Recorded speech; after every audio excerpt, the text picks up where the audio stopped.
Okay, today we're doing, what are we doing? We're doing CRMLS, CMAs, BPOs, and setting property values. At least that's the title of what we've called the class. Having said that, like everything, we just did 4 different sessions on writing and offers, and escrows, and prelims, and presenting offers, and all of those classes tie together into kind of one molded, concept. The same thing with this. First of all, there's probably a few of you in this room or going to be watching the video that are probably better or maybe a little bit more adversed in navigating CRMLS.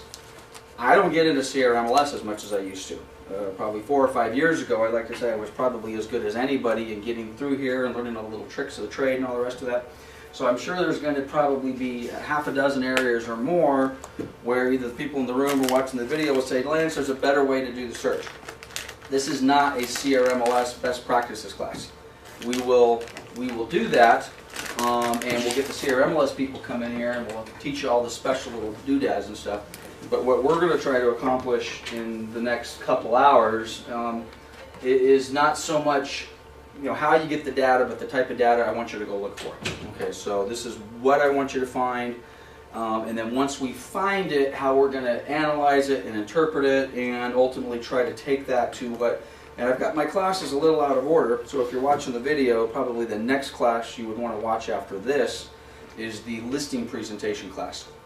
We actually are not physically going to do the listing presentation class until next Friday. We probably should do it on Monday because it flows. This would be the preparation work that we would do before we actually sit down and meet with the client.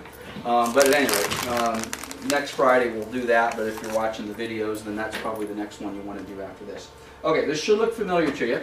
And by the way, we're going to jump around, probably take a look at 2 or 3 different programs, and there's a couple, 3 different PDFs, and a couple guides on some market value and studying stuff, but this is going to be one of your primary tools that we're going to be looking at.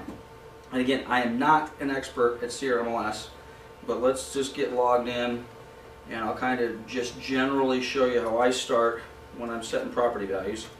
Actually, I'm going to even get a little more elementary. Okay, in a different class, kind of a goal setting class and a time management class, one of the things that I am pretty hardcore on, if you're going to have a successful career in real estate, is previewing property. Okay? The more property that you preview, the easier this gets. Okay? Now, it's not going to work across the board. If you're only going to confine your business to one specific city or one specific geographic location within a city, then quite honestly, if you're previewing property regularly, and I'll describe regularly here in a minute, but if you're doing that on a regular basis, in probably about 6 months, maybe less, the need to actually do what we're going to do today probably will not be necessary. In other words, a client calls me today and says, I am interested in listing my property on 123 Main Street. And you're going to say, oh yeah, 123 Main Street, north side of town, built 15 years ago. The builder was, Century Vista.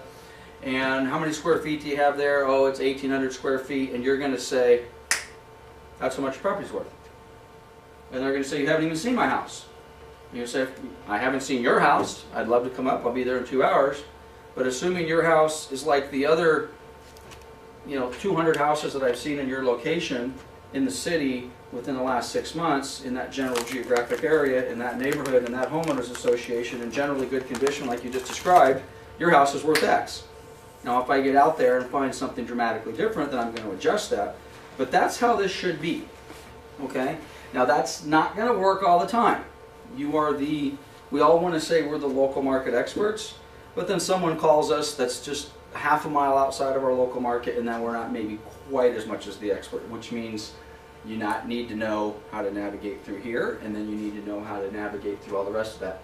Before I get into this, and this is part of a different class, I'm just going to do just kind of a brief idea of what I'm talking about in previewing property. This is not how I would do it. If you're not currently running, and I can't run my own hot sheet, because my own hot sheet I actually use on a regular basis, and if I run it right now, it's going to mess up the report I need to see tomorrow morning. So I'm just going to pretend I'm going to run a hot sheet, And let's just do this. Obviously will not be a hot sheet, but let's just pretend, and I'm going to take a smaller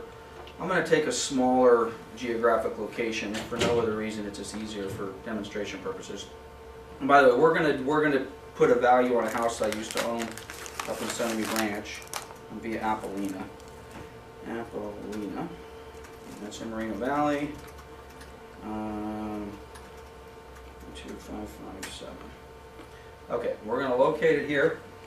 And by the way, we are just in the standard CRMLS search.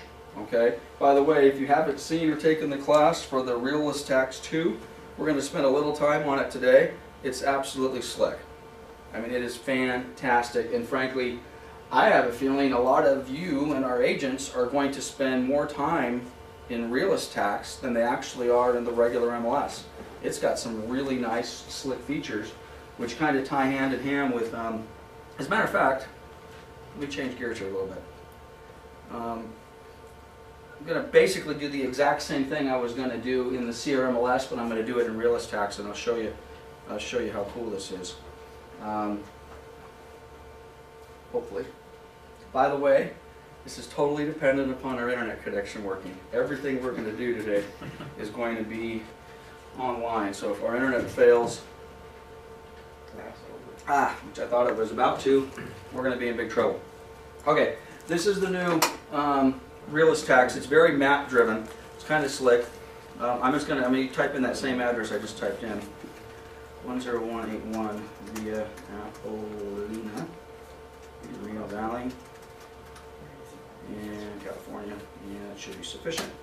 Okay, it's going to do a map search. It's hopefully going to locate the property that we're given. Actually, it gave me the property details, which is not what I wanted. I wanted to go back to those. Okay, I want to go back to the map. Okay, here is the map. I don't know if I can read. By the way, if you're familiar with foreclosure radar, the Realist map, I think, uses the same engine that powers foreclosure radar. I'm seeing a couple of people's head nod up and down. It looks almost exactly the same. Okay, and I apologize in advance. I'm using my notebook. The screen is very small, so you're going to see some small data. But anyway, this is the house in question. It's in Sunnymead Ranch. I'm going to do a couple of things, and I'm going to take my map search, and I want to blow it out just a little bit. Okay, probably totally impossible to see if you're watching it on the video, maybe hard to see if you're in the room. But first of all, you need to know your locations. You need to know where you're selling houses. If you do not know where you're selling a house, you already, what should take 5 minutes to determine value, or maybe 2 hours to determine value if you're somewhat familiar, could take you days to determine value.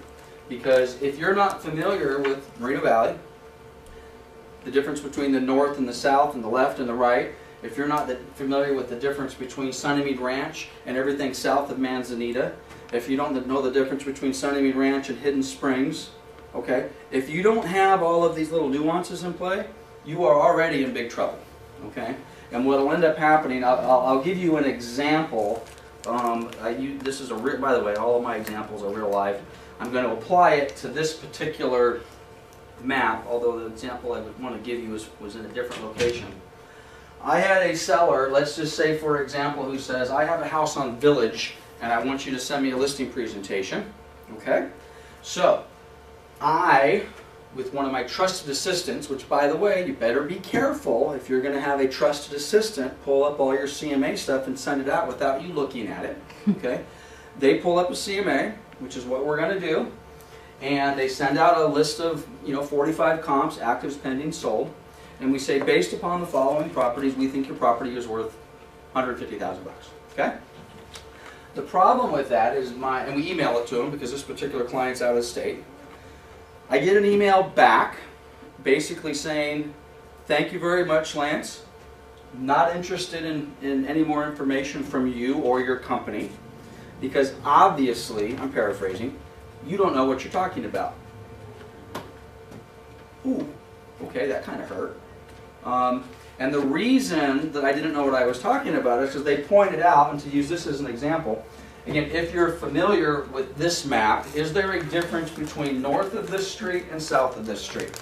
Yeah. A significant difference, okay? If you're north of Manzanita, you are in Sunnymead Ranch. If you are south of Manzanita, you are not, okay? So in this particular example, the client that I was trying to gain their business was in Sunnymead Ranch. I sent them, my assistant with my name sent them a CMA, which had a whole bunch of Sunnymead Ranch, and about 40% of the comps were south. The seller knew the difference between these and these, and wanted to hear nothing about any excuse, which would have just been that. It would have been an excuse. The excuse I could have given was, hey, we did a radius search, which is what we did. That was our failing.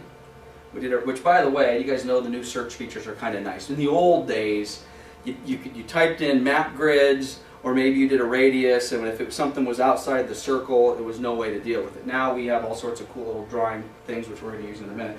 But at any rate, we had too many properties on the wrong side of the track, so to speak. And we've totally lost our seller. Totally lost them. So if you know the area you're in, that's easy. If you don't, and you have a client that says, hey, I'm trying to sell my property, and you're not as familiar, and you don't do all, which is why there's a difference between doing this in 10 minutes and taking 3 days. Because if you don't know the area, and I'm not kidding, if you don't know the area, what you should do, you pull up every property you think matches, you get in your car, you start driving it around, and then you learn. You learn that, oh gosh, I'm really glad I did not send these 6 comps, because now that I've gotten in my car and I've gone out and seen these 6 comps, I realize these comps are not comps. Okay? So at any rate, I want to go back to the previewing thing first, before we even get into this. We're in the Realist Tax 2, by the way. I don't even know how to get in the old Realist Tax, but apparently you can still get in the old one. So I would suggest, for whatever reason, if you're going that way, don't. Go to the Realist Tax 2. But this is one of the cool features, which I think is relatively new. Maybe you guys already know this. It has property and sales information, and what you can do is you can go to MLS statuses, and you can say, give me everything that's active on this map. Okay? So I'm going to click the active box. Oops, I might have timed myself out. Why is it not checking my active box? Active. What happened here? You have to zoom in to do it? Is that what it's telling you? I don't know. I think I have enough map to do it. Let's try it again. Okay, well, that seemed to help a little bit. Okay, I'm going to take active, pending, but for now let me just take active. Okay? Now again, we're not going to, we're not even talking about doing a CMA yet. I'm just looking for active properties. If I press enter. Okay, that's nice. Go away. I'll make this go away. Okay, all right. So, let's suppose for a minute I wanted to be the Sunnymead Ranch expert. Okay? Or any city expert. Again, this is not what I'm talking about, but let's pretend I just ran a hot sheet today. And let's pretend that all of these blue or greenish dots are listings that just came on the market today. Okay? Now these have been on the market for a while, but here's one that looks like on Canada. This is what I'd like to see you guys do. When this listing comes up, you're going to pull up the entire listing data. You're going to call the seller, and you're going to say, hello, my name is Lance Martin. I'm with Coldwell Banker Pioneer Real Estate. I see your property just came on the market for sale on Tonada Lane in Moreno Valley. I am the Moreno Valley expert, and I would love to come on up and preview your property today. Who's doing that? Anybody? Okay. And the seller, is the seller going to be excited? The seller is going to be excited. Why are they going to be excited? They're going to be excited because they just listed their house for sale yesterday, or within a couple of days, with the ABC Real. By the way, we are not prospecting this seller. We are gaining knowledge for ourselves. They just listed their house a day ago with ABC Realty outside of our company. We are now calling them, confirming the fact that their house is listed, their agent has done a good job, and we're interested in seeing it. They're going to potentially ask us the question that says, do you have a buyer? And your answer is going to be no, I do not have a buyer. They may say, well, why are you coming by? Because I want to come preview the new listings that are on the market, and there's 7 new listings on the market today. You happen to be one of them. It's in an area that I specialize in. I'd like to come on up and take a look at it. If I do have a buyer, I'll be ready to go, so on and so forth. So this is the deal. You make an appointment to go see this house. And of course, if it's an REO, you go see the house, okay? You go there, and this is old school real estate. There's a lot of new people watching the video and a lot of new people in this room, but this is how you do it, guys. You take your business card with you, you knock on the door, say, hey, I'm here before my appointment, here's my card. Okay, if I take a quick look around, yes, great. You spend 60 seconds walking through that house, go through the back door, and say, thank you very much, I'm out. Do you leave your card? Yes, you leave your card. It's a professional thing to leave your card. You are not soliciting somebody else's listing by previewing it, okay? Now, what have you just done? You have now looked at a property in a neighborhood that you're trying to be the expert of, and you've made a determination. This is a nice house in a nice location in great condition and it's priced right. Or whatever it happens to be and it's not priced right, or you don't know if it's priced right because you just started doing this today and you have no idea what property values in this neighborhood sell for. Okay? So then you go to the next one, and you go to the next one, and you go to the next one, and you keep doing this. And you're like, well, gosh, Lance, this is going to take a lot of time and a lot of gas and a lot of effort and whatever it happens to be. Yes, it is. Okay? Having said that, you are multitasking along the way. As you're up at the Tonata property, maybe you see a for sale by owner across the street. Maybe you, which by the way, on this list, you may have already noticed this, you can also search expired listings.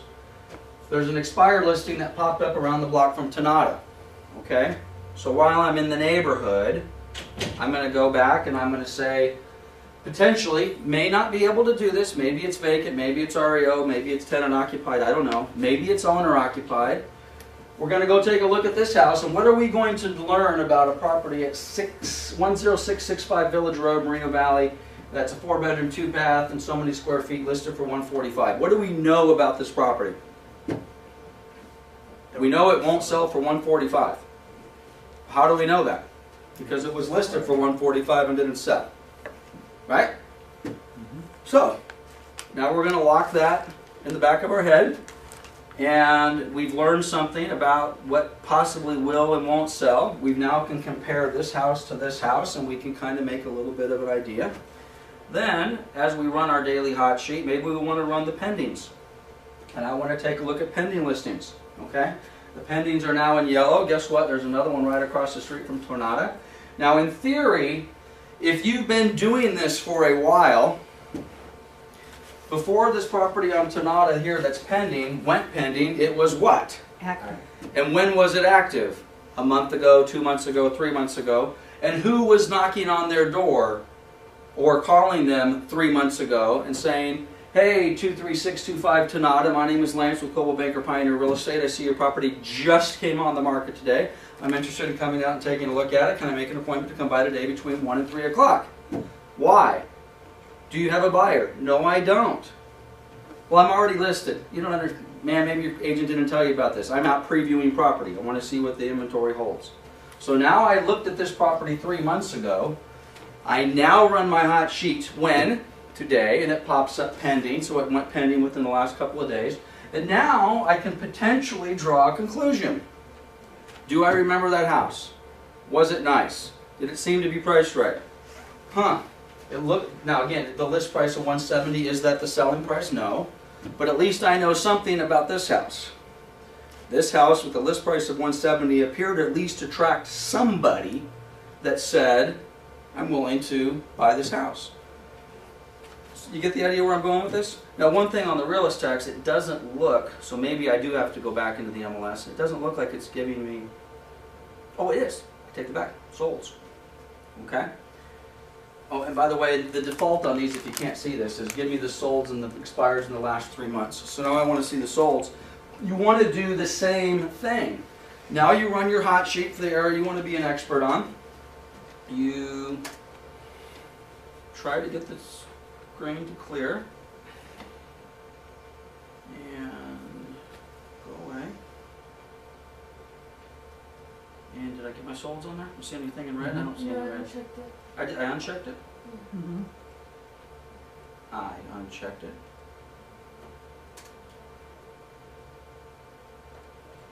And is it going to refresh for me? Well, hopefully in a minute I'm going to see a red dot. It doesn't matter. Let's pretend a red dot pops up here, or this shows up on my hot sheet. And now, again, let's use our Tonada example. I called you today. It's available for $175. 3 weeks later, I see that it went pending, and 3 months later, I see it sold. Do I now have a point of reference to become an expert for what these properties are selling for? Does this take a long time to become an expert? I'm telling you, you may think it does right now. It doesn't.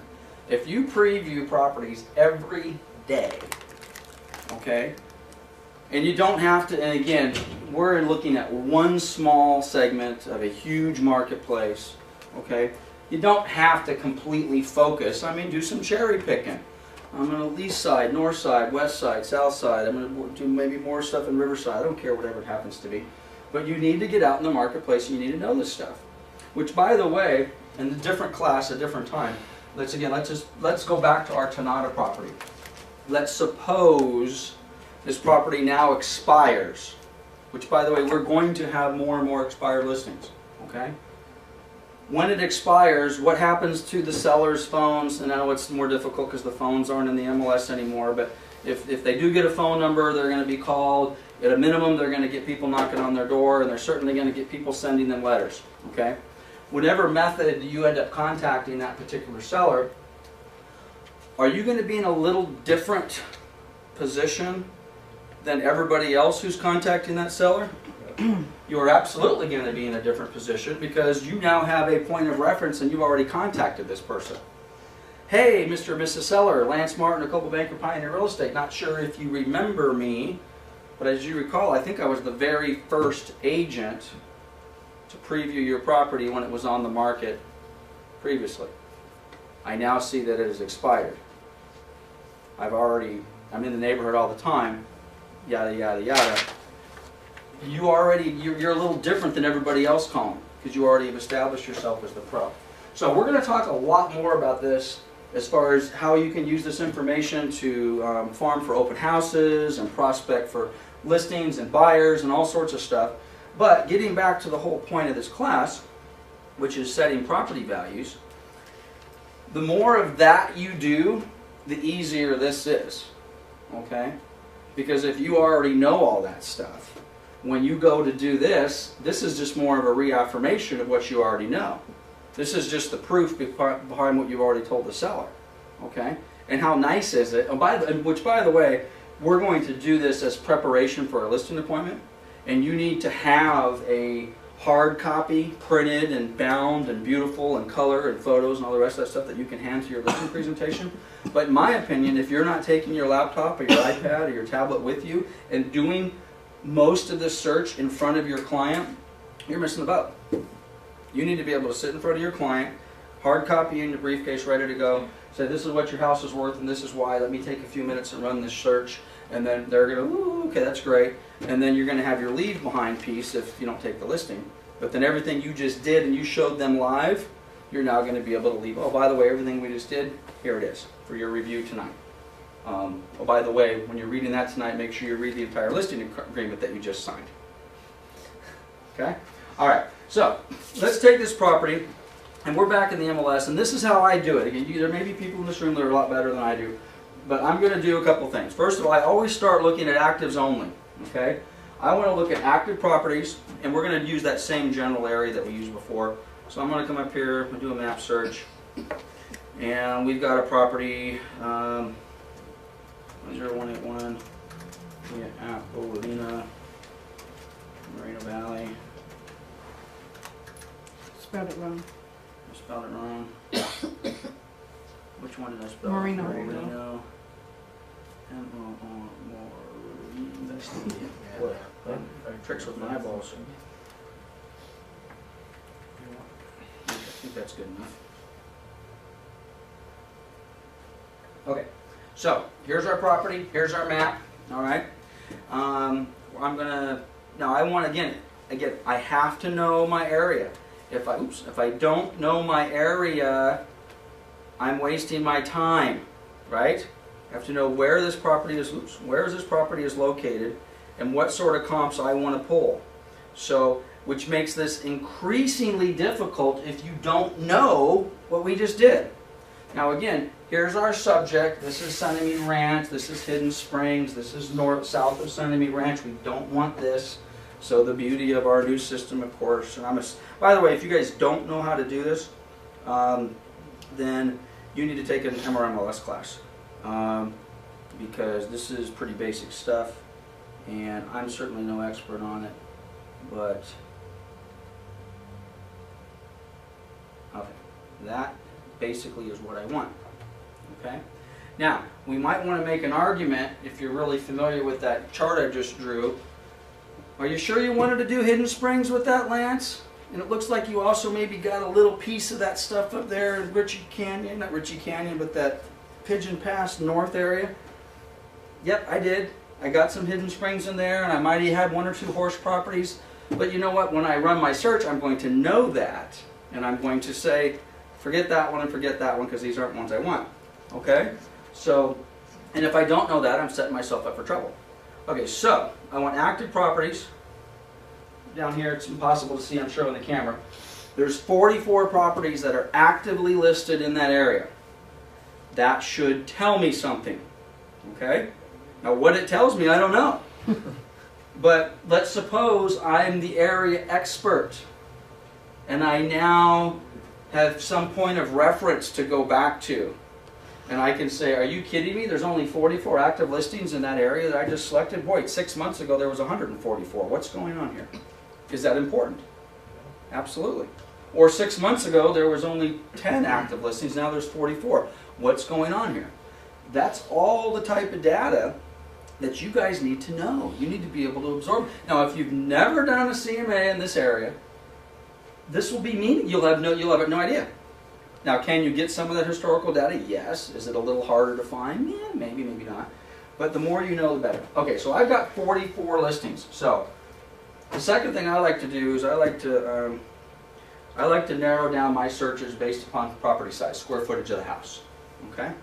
So this particular house happens to be about 1,300 square feet, which is interesting as well because the tax rolls say it's 1,285 square feet. When I sit down with the seller and I tell them it's 1,300 square feet, and then I happen to pull out of my briefcase a plat or a brochure from the builder with their house that shows the builder says it was 1,300 square feet when it was built new, do I look like a rock star? Yeah. Okay. Well, everybody else is marketing these at 1,200 square feet because that's what the tax rolls say, but just so you know, the builder said it was 1,300 square feet, and we may or may not choose to market your property at 1,300 square feet per the builder as opposed to 1,285 square feet per the tax assessor. Now, your manager and your broker would say, oh, it's probably safer to stick with what the tax rolls say, and they would be right. Having said that, if I have something from the builder that says, here's from the builder, and this is your floor plan, and it says it's 25 square feet larger, I like that. Okay, short of us putting a tape measure around it. So at any rate, this house is about 1,300 square feet, so I'm going to do 1,100 square feet to about 1,500 square feet. Now, if I know, and look what happened to my results, by the way. I just wiped out 40 of my 44 properties. So I'm instantly going to make a determination. And my determination is going to be, do I only want to show 4 properties on this CMA for this particular seller as active listings? It's probably kind of thin. Another thing I got to be careful on, let's suppose that my house, again, my house is 1,285 square feet per the tax assessor, but there happens to be a model which is somewhat comparable in all ways except square footage, but that model is 1,092 square feet.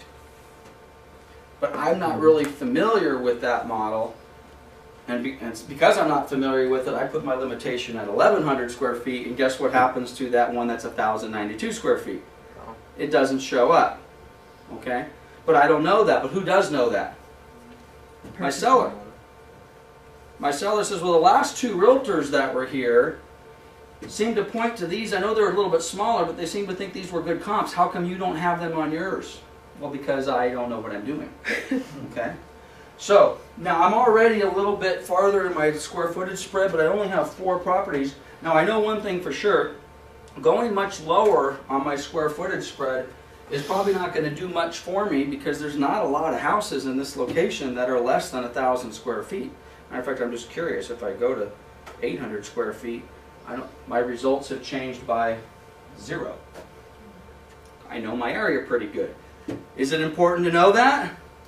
You're talking to somebody, and my house is bigger and this is smaller, and I got the smallest house in the tract. Well, no, you don't. Or I got the biggest house. No, you don't. Well, the smallest house, the square footage of the smallest house in Sunnymead Ranch, I think is like 1,100 and change. I used to know that off the top of my head. You guys need to know that. Okay? So at any rate, by changing this to 800, it's done nothing for me. So maybe I want to bump this up a little bit. Let's see if I just go to 1,600 square feet. 7. Not so good.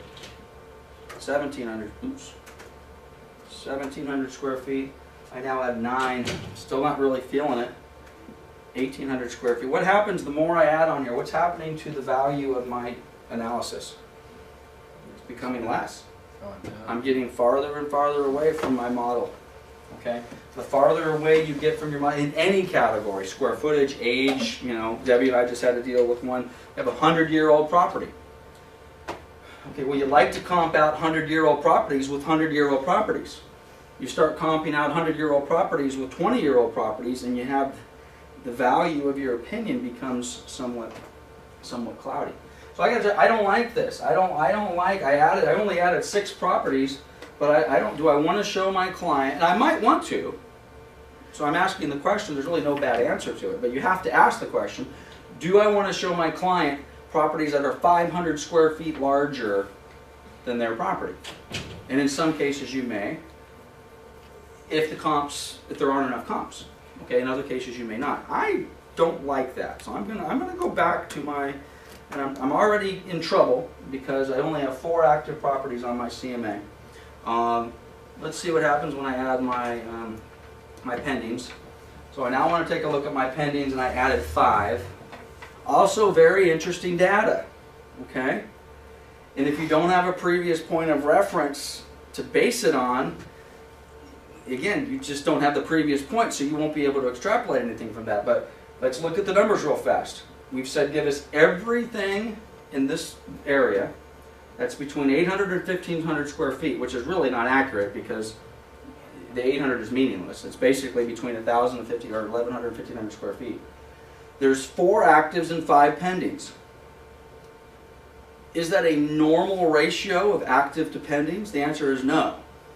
Now, it might be normal for the last year or so, or year or 2, but traditionally, it's not normal to have more properties in escrow than you have available to sell. That is not a normal balance, okay? That would be less than 1 month's supply of inventory. Or to get that, when you do your how many supply, that would, what is that, 0.8 months supply of inventory? A healthy supply of inventory, according to NAR, and don't use NAR as the guide for what's healthy or not healthy, but if we do use NAR and CAR, about a 5 to 6 month active inventory is what you should have. So if we have 5 properties that are pending, we should at least have 25 to 30 that are active. So what is this telling us about our market, at least this little segment of the market? It's not normal, and also that if you happen to be one of those 4 properties and you're priced right, it should sell pretty darn quick. All right? So with that in mind, let's take a look at our closed. Now again, when you click close, and again, most of you probably already know this, our number just jumps dramatically because this is giving us sold properties that went way, way, way older than what we want to take a look at. So when I put the sold in there, I now have to go down to my close of escrow date. And again, traditionally appraisers will give you that 6-month window. 6-month window is fine. I like shorter. If you have good sold comps that are 1 month, 2 month, 3 months old, use those. Or at least know the difference, okay? But let's go back for 6 months because right now we only have 9 properties in our entire market analysis. So we're going to do 0301 2011 plus. The plus sign will give us everything forward. Okay, and we added another 18 properties or so to our search. Now, I have 27 matches for this particular property. I don't like it. That's not enough. Okay? 27, and I think what's the maximum a CMA will do, 50? Is 50 the maximum it'll print out? Which I don't like that either. Okay? If you have 75 properties or 51 properties on your search and you want to generate a CMA through CRMLS, and correct me, nobody in here is correcting me if I'm wrong, the maximum you can do is 50, right? Right. Okay. I don't like that. Somebody in the board of directors at CRMLS said it's not of any value for our realtors to provide more than 50 properties to a client in a CMA. Who in the heck made that rule up? That's per section, not total. Per section? You sure? Pretty sure. No, because I don't know. I don't do this if a you lot. have a But combo of the active pending and whatever, it's only going to let you do a you total put them all of 50. together? Okay. Again, full disclosure, I don't do this every day anymore. Okay, the system that when I was doing this actively every day was 5, 6, 10, certainly 10 years ago. The system's better, it's improved. I'm not the expert on this, but my point is if I want to give my client 100 comps that I think are pertinent for them to make a decision, I want to be able to give them 100. I don't want the MLS telling me I can only give them 50. Okay. Having said that, I think 27 is too few. But without doing the only way to add more properties to this is to go south of the area, or maybe which by the way we could do this. I would not recommend it, but we could sit back and say, what about Moreno Valley Ranch? Moreno Valley Ranch, Sunnymead Ranch. I have some people shaking their heads, and I'm with you on that. But if you made that decision because you were the market expert, and let's not name it Moreno Valley Ranch. Let's just call it ABC neighborhood. If you felt that ABC neighborhood is comparable to this neighborhood, but it's not in this geographic area, then we could go and we could throw some stuff in there from that different neighborhood. But you better be prepared to back it up with your client. Now let's see what this has given us.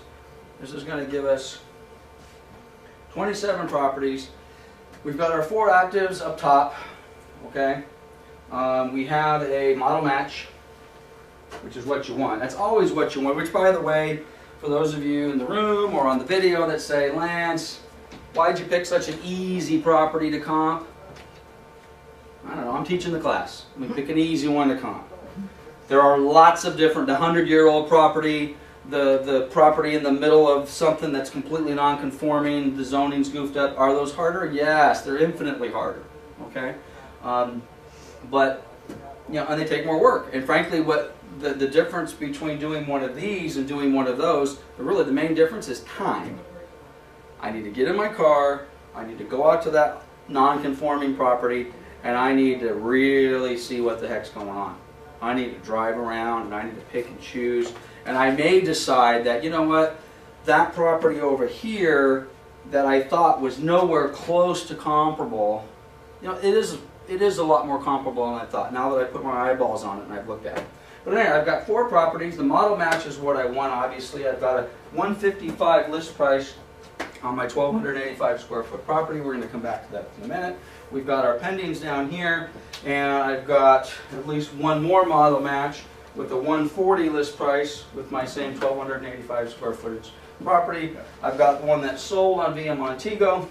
It looks like at 115, and maybe we've got a few others. Let's see what else we got here. And is that the same one we just looked at? It looks, oh, here's another one. Okay. Here's one at 153. By the way, everybody understands the green arrows and the red arrows, right? Prices have gone up, prices have gone down. I find it pretty interesting, and again, I don't do this on a daily basis. The last time I did one of these classes, there were no green arrows. They were all red arrows, which indicated that the property values, they've been reducing price, reducing price, reducing price, reducing price. Just the fact that there's any green arrows here at all would indicate to me things are changing a little bit, or not. Short sales that were Okay. underpriced just to get an offer in. Okay, short sales that are underpriced just to get an offer in, I'll buy that. Let's just take a look at one of our comps just for giggles. Let's look at, is this the one I want to look at? 115. Let's take a look at this. Okay, there's the house. Oh, look at that, original price of 95. Now again, let's suppose This is old. I was, is it old? Oh, did I not change my date? You did, but you put it back till Is that a short March or sale or- something. I did. Well, That's March is Yeah. not old. See, now was a short sale. March is Okay. old. Date of listing was Well, this, December. according to Go this, back this 6 months. Oh, wow. according to this just closed. Okay, for 115 at a list price of 95. Now, and Andre's right.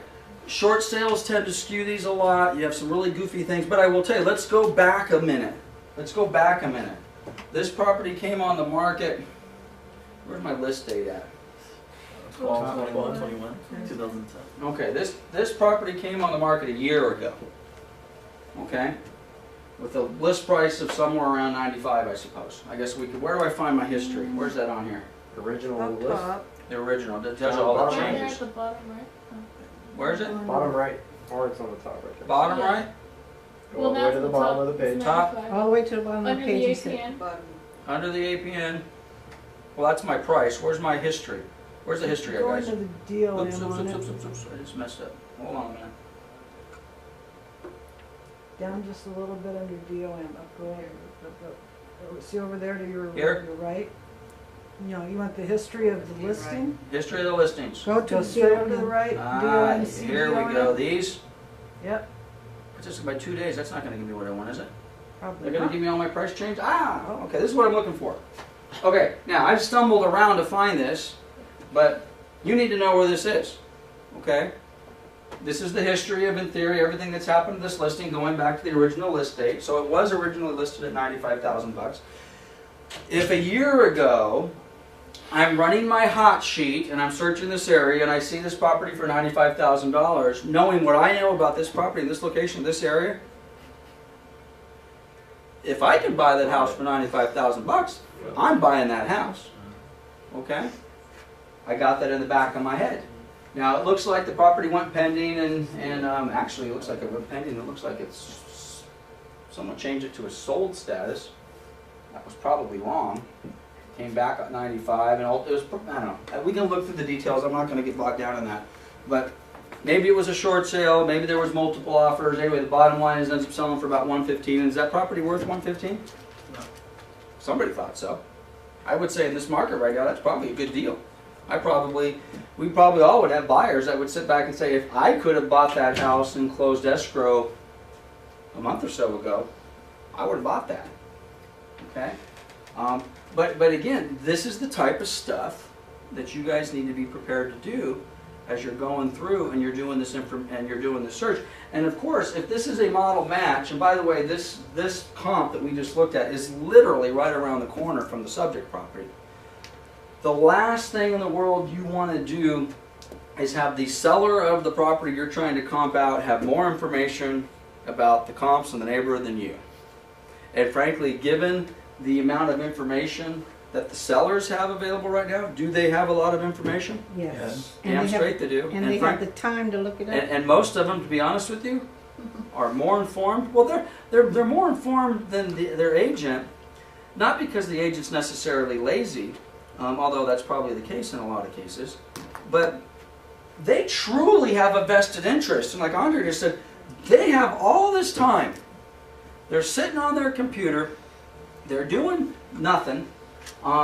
They're talking about selling their house, they're talking about values, and with the exception of the sold data, which is pretty much almost the only thing we haven't easily given over to the consumer. And this is our website, and if you're not familiar with this, I gotta tell you, I think our website's pretty slick. I'm a consumer, I don't have to search squat. All I have to do is look at this map, because everybody wants to search on a map these days. This is on our website. I come over here into Moreno Valley, and I just start getting my map close to where I want to be. I'm a consumer now. I'm not a realtor. In fact, I was out in La Quinta the other day, and I was searching for properties for sale.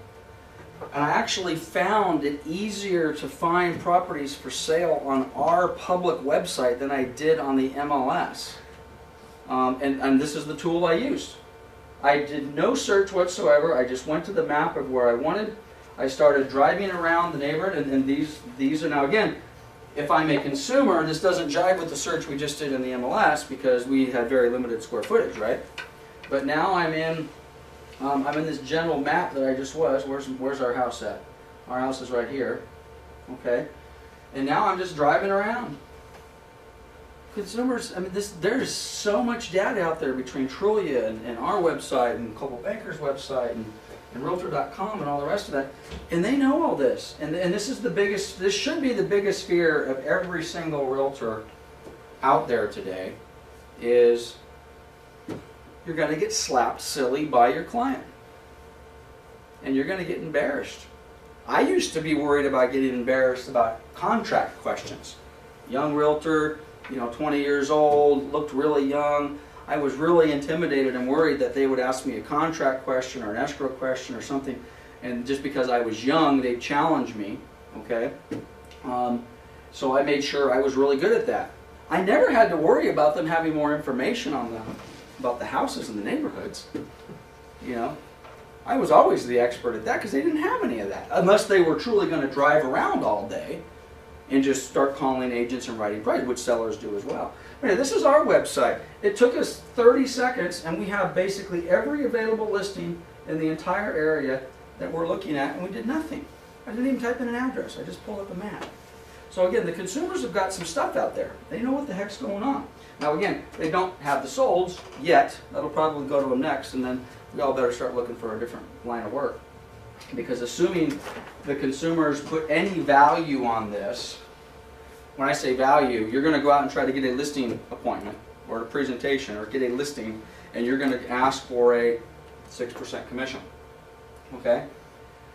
If the consumer sees value in the 6% commission based on your ability to do this, which by the way, and this, if you've seen some of our previous classes, when I sit down on a listing presentation with a seller, I tell them specifically, by the way, don't pay me anything for giving you this information.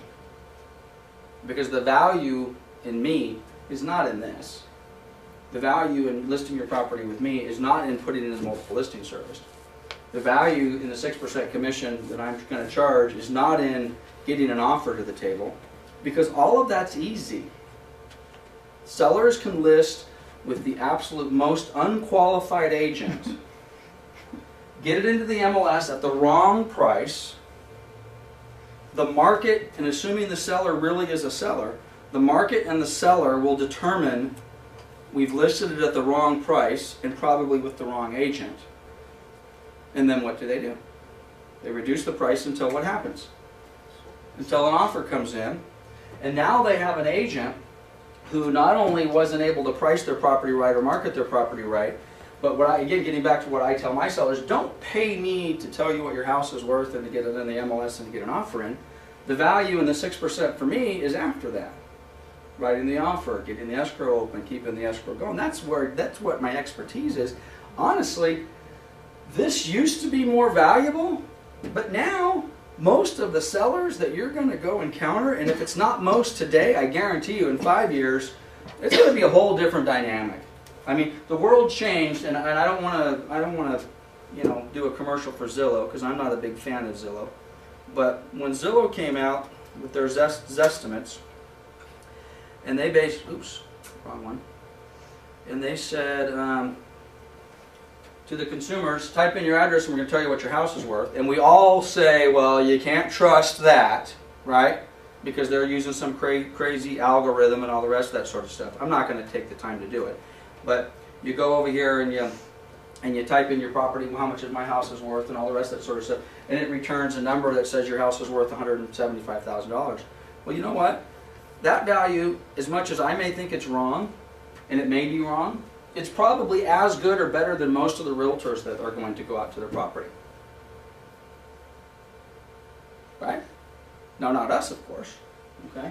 But at any rate, so here's our solds. So now what we want to do is we want to try to sit back and try to figure out what this property is worth. So let's digest this a little bit. Here's our model match at 155. I'm already scared. Okay. Here we've got one that's pending, which is a model match. It's got a pending price anyway, or excuse me, a list price at 140. Don't know what it's in escrow for, of course. We've got another one with a recent sale. What did we say the sale date on this one was? Oops. 10-3 or something. Yeah, it was October 3rd. What happened? I just blow my search up? Just go back. Did back Or arrow. 4, actually. I back arrowed, or I forwarded arrowed. Oh, okay. No touch. Okay, what was the closing date on this? 10-3.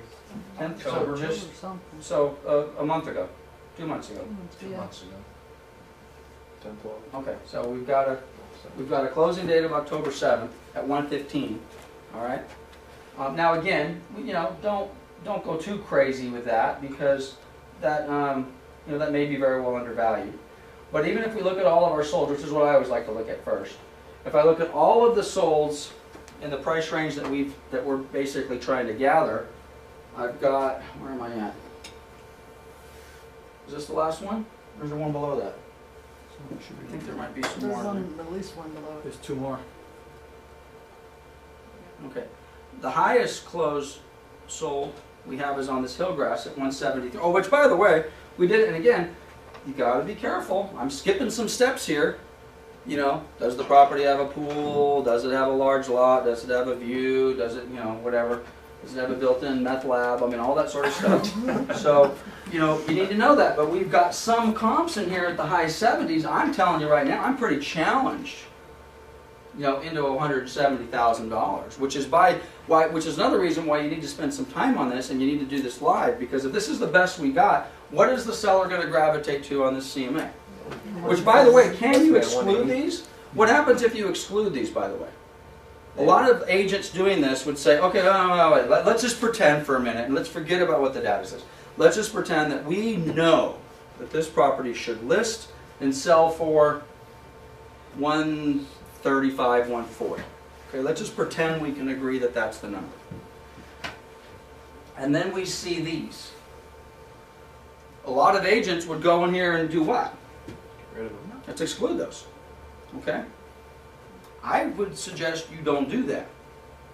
I would suggest you leave them in there, because what happens if you exclude them and your client is looking for them? You've excluded them.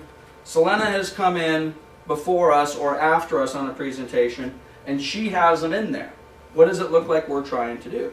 Scam them. We're trying to scam them. We just want a quick, which is all we want, correct? All we want is just an easy sale. Quick commission, right? I mean, how many times have you heard that? Either from a client or from the consumer, that derogatory comments towards the listing agent is, and my response, which I always thought was so silly, I'm like, you got it all wrong. If you want to put a bad connotation on your realtor, do the opposite one. I make more money the more it sells. So pin the greedy tag on me. I'd rather sell it for what it's worth or more than what it's worth, because I make more money. Why would I want to sell it for 20% less, because I'm leaving 20% of my commission on the table as well? Doesn't make any sense. I've never understood that argument, but that is a theme out there. But in there, I like to keep those comps in there, but I need to be prepared to have the backup. And the backup may be, let's just revise this search really fast. And I apologize if I'm all over the map on this, but this is kind of how I think with this. I'm concerned that I've got sold comps into the 170s, right? And I think our property is worth 135 or 140. Well, I want us to be able to sit back with our client. Let's just get rid of this altogether. Let's take our square footage out. Let's just get rid of our actives. Oops. Let's just get rid of our actives. Let's only look at closed, same location, last 6 months, right? Is my search right? Mm-hmm. Okay, I've got 183 properties. These are all sold. Okay. Sunnymead Ranch.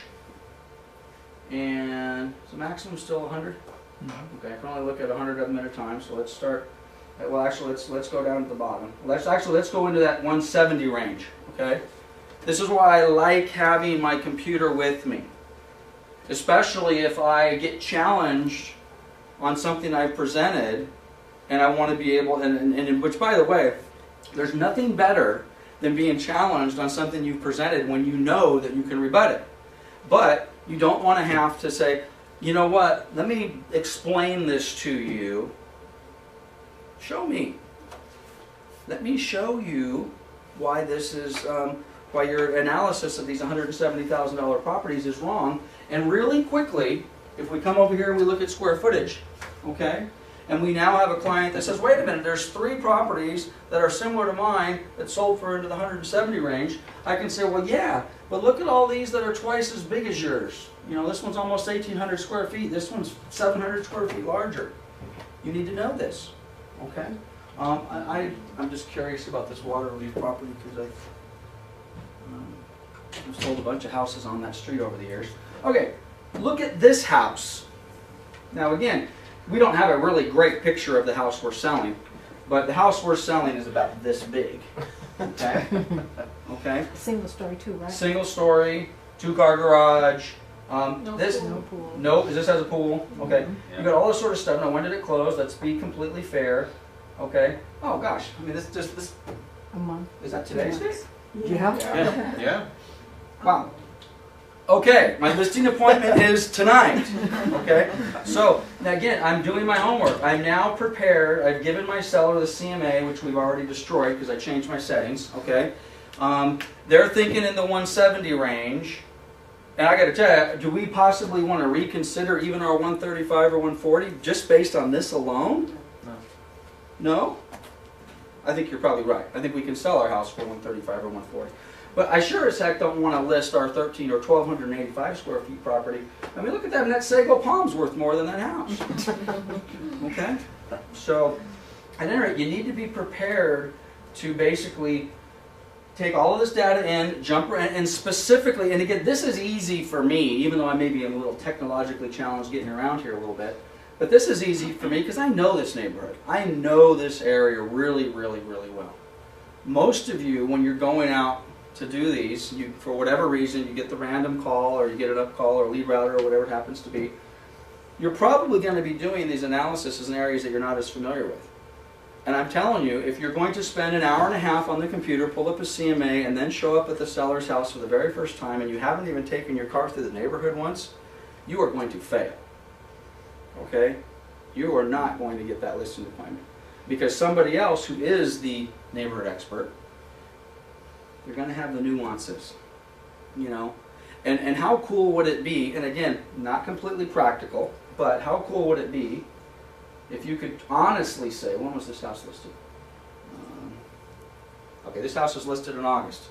Let's go back to the very beginning of our session here today. We were talking about previewing property, okay? It'd be really nice when I'm sitting up on Via Appolina trying to convince my seller that $170,000 list price is not going to work, okay? And I start to show them properties like this, and then I specifically start to tell them, without looking at the pictures on the MLS because that's cheating, I can honestly say, guys, I've actually been in this house. I was in this house early August, and your house is lovely, but I'm telling you, it's not more lovely than this one. And this house is 700 square feet larger. And this house is beautiful. And it has this, and it has... And which, by the way, along the lines, is kind of a little bit of a sidebar. Because right now, we're talking to ourselves, right? We're preparing ourselves for tonight's appointment or tomorrow's appointment. At the same... And we haven't seen the house yet. If you're going out into these properties, and you think, hey, this is a $140,000 property. I'm good with this. But you haven't been in it yet. You then get in it, and you are instantly picking fleas off of your legs, and there's dog poop all over the property, not picked up. Dogs literally urinating in front of you. I'm not making this stuff up. I have a short sale listing on McKinsey. I went out to take the listing. There's dog, real, live, and it's been there. It wasn't just done by accident and you just got embarrassed. Oh my gosh, I'm sorry, I forgot. I'm talking landmines throughout the entire property. Some of them have been there for weeks. And she knew I was coming. Oh. Okay? Disgusting. And by the way, are we polite? We're polite, but we're professional. Mr. and Mrs. Seller, wow, you've really given me a challenge here. I was hoping to come up here and tell you I thought I was going to be able to get $140,000 for this property. But the way it currently stands, I don't think I can sell it at all. What do you mean? I could probably get an investor to come in here, but it's going to take $10,000 just to get to this point in time. Are you prepared to give your property a $10,000 or $15,000 discount right off the bat before we even start talking? Or are you prepared to move out of this property, get rid of the dogs, replace the carpet, paint, appliances, so on and so forth? You need to be able to have those conversations with your sellers and not tap dance around them. And even the more, the dog poop is maybe a little harsh of an example, but you walk into a property and the carpet, the carpet's the maroon, the 1980 maroon stuff that just seemed to be so popular, or mauve. Mauve was a big color, especially in this area back when I first started selling real estate. Maybe some of you have mauve. I'm not insulting you if you have mauve carpeting, but mauve's not in vogue the way it was in 1992. Wow, this carpet's beautiful. It looks like you just installed it yesterday. Yeah, I told you we'd have new carpet when I called you. Yep, and guess what? I'm sorry, but you put in the wrong color. So whatever benefit that you thought you were going to get, you just lost. What do you mean? Yeah, you should have put in beige. Beige? Who puts in beige carpet? People who want to sell their house. Neutral. The kids' room, the blue rooms and the pink rooms, tell your clients to paint them. Well, little Johnny's still living in the room and Sally's over there. I know. Get him out. Send him to grandma's. Okay? Oh, come on, that's not practical. Do you want to sell your house? Do you want to get top dollar? Some of your clients, if they want to get top dollar, they need to move out of their house. Is that practical? No. That's fine. Then you prepare them based upon your inability to show the property properly. Which, by the way, that's a whole other conversation. Now we get over there. No lockbox. Appointment only. Tuesdays between 3 and 3:30. Okay? You have those? Yeah. Why do you have those listings? Seriously, why do you have those listings? We had a story that we told in the contract class about agents writing offers where they haven't pre-qualified the buyer. There's all sorts of landmines that they put in front of them. They're opening escrow, they're tying up a listing agent and a listing, and they're tying up a seller, okay? And they haven't done all of their homework. And had they done all of their homework, we never even would have written an offer for these people, and we never would have tied up the seller and the listing agent and everybody involved, right? Never would have done that. And my response to them is if that's an agent in our office, I need to get a hold of that agent, get him in these classes, get him trained, and say, stop. Why are you writing that offer? Move on to the next client, the client that actually will close escrow and pay you. Same thing with listed agents. Why would I take? Let's just pretend that our Via Apollina client with 1,285 square feet is emphatic on a $170,000 purchase price. Am I taking that listing? No. I'm not taking that listing. Now, for those of you that would say, wait a minute, come on, Lance. Okay, take it, because this happens all the time, and this has happened to me many, many times. I don't take the listing. Enrique goes out and takes the listing. Chris goes out and takes the listing. Somebody goes out and takes the listing. They list it at that price. I laugh. Suckers, wasting their time. Then 30 days later or 3 days later, I see a huge price reduction, and then another huge price reduction, and then I see it go pending, and then I see it sell for $135, right? And then I say, wow, I should have taken that listing. Okay? Is that going to happen? Of course it's going to happen. That is not the rule. That is the exception to the rule. The vast majority of those properties are not going to experience what I just explained to you. And on top of that, they're probably going to be difficult sellers. Okay? Why would I want to? I don't want to deal with the difficult seller. I want to deal with people who want to sell their houses. I have a clause in the listing agreement. I'm a little outside of this class, but I have a clause in the listing agreement under the additional terms and conditions, which says the seller may terminate the listing at any time without penalty. Any time without penalty. And you guys all should put that in your listings. You don't need my permission to do that. Okay? Oh, my broker won't permit that. We have to take 6-month listings. If the seller wants to cancel, I got to go get my manager's approval. I just can't let them cancel. You know, if they want to fire Selena, the broker says, well, you can't fire us. You have a 6-month listing with us. We're going to go ahead and we're going to take your listing and we're going to give it to Debbie. We're going to fire you, but we're not going to let the seller fire the company. So, if you're a seller, you're going to like that? I'm not happy with Coldwell Banker, this office. My agent did a bad job. I want to fire them, and the manager says, you can't fire me because you have a 6-month listing. The best I can do for you is I'll give you to another agent. I don't like that. I've never liked that. So for as long as I've been in business, I've sat back and the seller says, well, how long are you going to list it for? Doesn't matter. I'm going to list it for a year. I'm going to do a 1-year listing agreement. Oh, I don't want to do 1 year. Don't worry about it. It's day to day. You like me today? I'll be here tomorrow. You like me tomorrow? I'll be here the next day. If you don't like me, turn to the other terms and conditions on the listing agreement. Seller may terminate the listing at any time without penalty, meaning they don't have to pay a commission. Nothing. You know how many listings I have canceled? Almost none. Okay? But this is the reason I tell that story, is I want to do business with people who want to do business with me. I do not want to do business with somebody who does not want to do business with me. So if my seller is upset with me for whatever reason at any time, why would I want to torture my... No, you cannot cancel your listing agreement. You are stuck with me. And by the way, I will be calling you once a week. And oh, by the way, how about open house this weekend? How does that work? Honestly, how does that work? And then you call them 3 days later, oh, hey, I have an offer. Yeah, sure you do. Okay? I mean, if you have sellers who are unhappy, you don't want to be listed with them.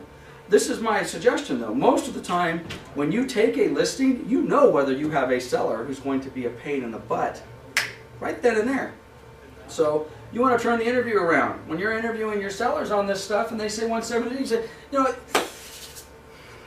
Let me explain something to you. I know you are interviewing agents to list your property. But just as you're listing me or interviewing me to see whether or not I'd be an appropriate agent for you, I'm also interviewing you to see whether or not you and I would be a good fit. Because I only want to do business with when people want to do business with me and da da da da. And I'm telling you, I'm the professional. The property is worth $140,000, and if you can't get me to that price, I don't think we want to do business. Get up, turn around, walk out the door. Leave it behind. Go to the next one. You're so far better ahead. So far better ahead. Okay. Another thing I want to show you from a value standpoint. Most of you have seen this before, but you need to have, and I don't think anybody in the office but me is paying for it, but you guys have probably seen this ad nauseum. This is broker metrics, okay? You need, by the way, you need to have this data. You need to print this data out. You need to take a computer with you. You need to have this on your laptop or on your tablet in front of the seller. By the way, Mr. and Mrs. Seller, I know we've been struggling and you're having a little bit of a difficult time on price and terms and all the rest of that. Let's take a look at a few things. Tell them what the program is. This is my broker metrics program, which tells me what the heck's going on in different areas. And you guys have seen these, but what you probably haven't seen is how you can drill down on these. Now, the broader the data sample, the better the data. When we start really grinding down into certain zip codes, the data becomes less and less valuable. But I don't show these reports to you guys every month just to fill time in a sales meeting. I show these reports to you because you need to be able to develop a trend on what's going on with the marketplace. I've indicated that if anybody wants one of these reports on a specific city, specific region, all they got to do is ask me. I've made that available for 4 years. I think I've had a total of 3 people ask me in 4 years. Hey, could you give me a report on 92557, which is what we're going to do here in a minute. But I like this data. Obviously, I present this in our sales meetings all the time. You need to have this data available to you, preferably on your own laptop in front of your client. I know it's expensive. This program is going to cost, which by the way, actually, a version of this is free. You can get this Claris. Claris, anybody know what it's called? Claris Market Metrics or Claris Market Data? A lot of this stuff is actually free. This is a little bit of a different version of that, and it's obviously taken a little while to load. But you want to be able to present this to your client, and frankly, even before you present it to your client. Debbie's in the meeting here, and she does a lot of BPO, which, by the way, we're going to segue out of this in a minute, and we're going to segue into some real brief BPO preparation stuff. But we're looking at this data all the time. If you're doing BPOs with the banks, which, by the way, we could do a 3-hour class. Actually, we could do an 8-hour class on BPO preparation alone. But the backbone of it is getting this data. We put this information in our BPOs all the time. How many properties are available? What's the trend? The trend for actives is down. The trend for pendings is up. The month supply of inventory is down. This is taking a little bit longer than I anticipated. I'll tell you what, I'm going to... I was about ready to cancel it. Okay, this is Moreno Valley. You guys have seen this. You want to show this data to your buyer, assuming it loads. Assuming it loads. Okay. All right, about ready to give up. Okay, now, if you work in this office and you've paid any attention whatsoever to me in the last 5 years, you've been beat over the head with this. This is a pricing trend. You need to have this available to your seller, and this is going to tell your seller what? Property values for the last 2 years, for the most part, have been flat, stable. Okay? Now, is that true in all markets, in all areas? No. Certain areas have come down, and other areas have jumped down. But Moreno Valley, in total, basically has been, as a matter of fact, you talk about flat. Best I can tell, that's as flat as you can get. November of 2009, median price 150. November of 2011, median price 150, with a little bit of jostling. Well, what do you think of them apples? Okay. Now again, you've seen this till you're blue in the face. This is going to be the supply and demand chart. Now in theory, while we're waiting for this page to load, the red line is going to be smaller, the pendings are going to be up. Okay. How many active listings do we have? 4. It's been less. You guys need to be able to communicate this stuff to your seller. But what you can do, and then the sales rate, and this is our month supply of inventory. Now again, if you are a seller, and again, don't play games with the data. The data is the data. Okay. So if we go back and we show them chart number 1, that says prices are flat, right? We show them chart number 2, which says inventory is down and pendings are up. Okay, and then we show them price number 3, or chart number 3, which shows a sales rate, which the month supply of inventory is 2.3 months. What is the conclusion to be drawn from these charts? Still live in a supply and demand market. There should be, what, upward or downward pressure on prices right now? Upward. There should be upward pressure on prices. There's 3 months, 2.3 months supply of inventory. There's 4 houses available in Sunnymead Ranch. There's 5 in escrow. Well, Lance, it sounds like you're arguing for that $173,000 sales price. Okay, well maybe you're right. Maybe 135 or 140 is too low. Okay, the market will tell. Now that doesn't necessarily mean I'm going to jump to 173, but you be careful with this. Don't get. I used to do this all the time. I used to go into these appointments, and I was so firm on where I wanted to be, and then I would present a piece of data that was a little contradictory to maybe what I was saying, and it was obvious it was contradictory, but I would try to gloss over it. Don't gloss over it. You're right. This is an indication that property values may be hedging upward. So what are you telling me? You'd be willing to list for 145, 149? If it doesn't sell, you agree to reduce the price in 30 days to 5,000 and another 5,000 in 30 days, whatever it happens to be. So I don't know how long this is going to take, but we're going to try this one more time. on these searches, and again, nobody's asked me to do this, so maybe they don't even know it's available.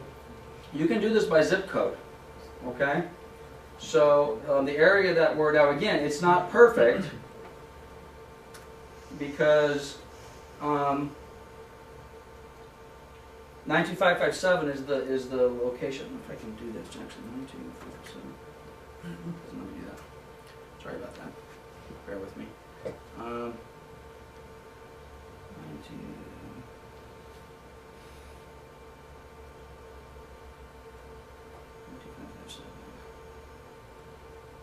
Up. Up there.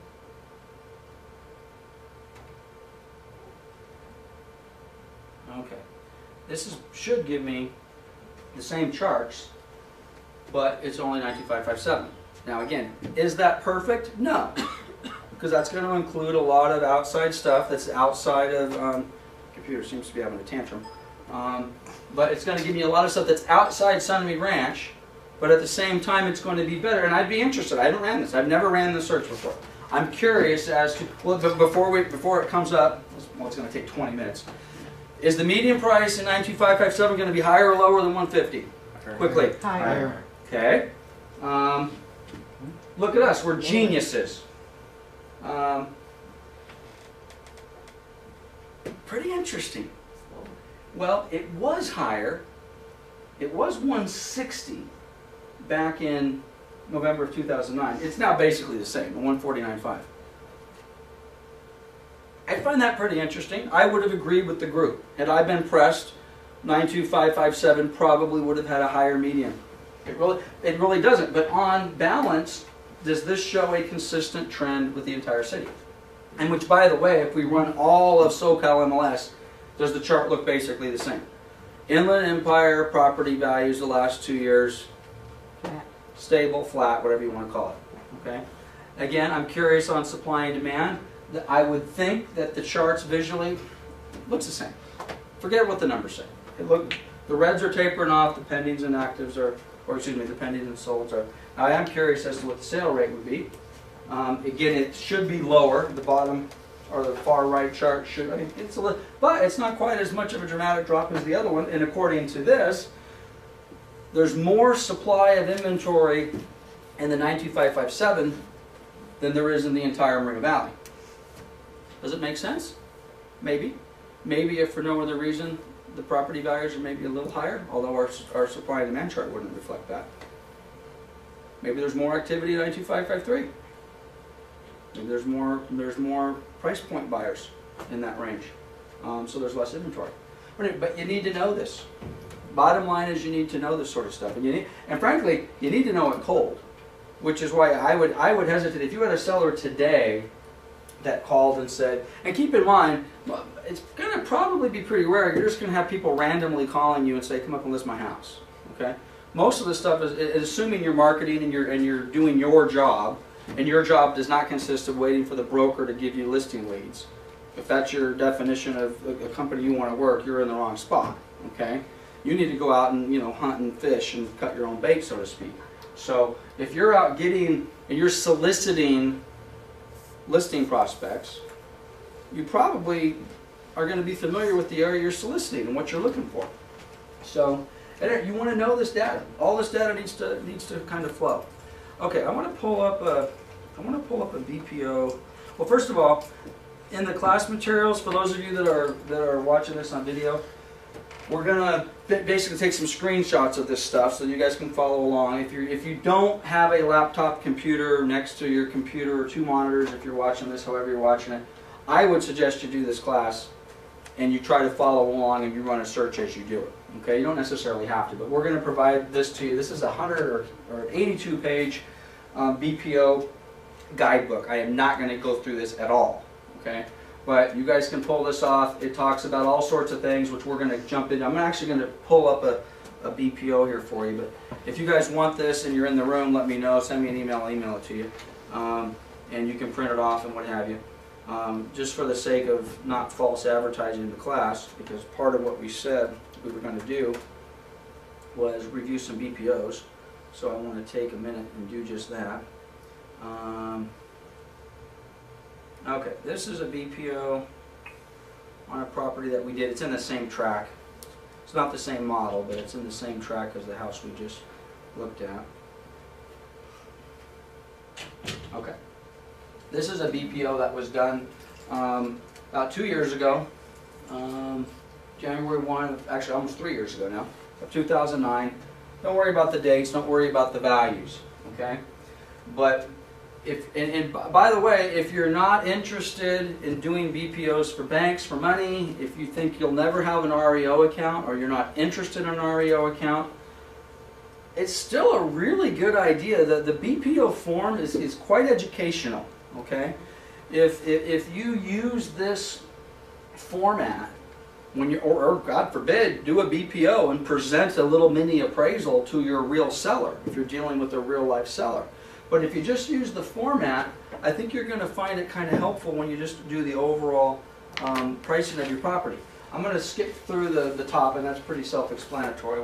Who am I, and what's the property property address, and all the rest of that sort of stuff.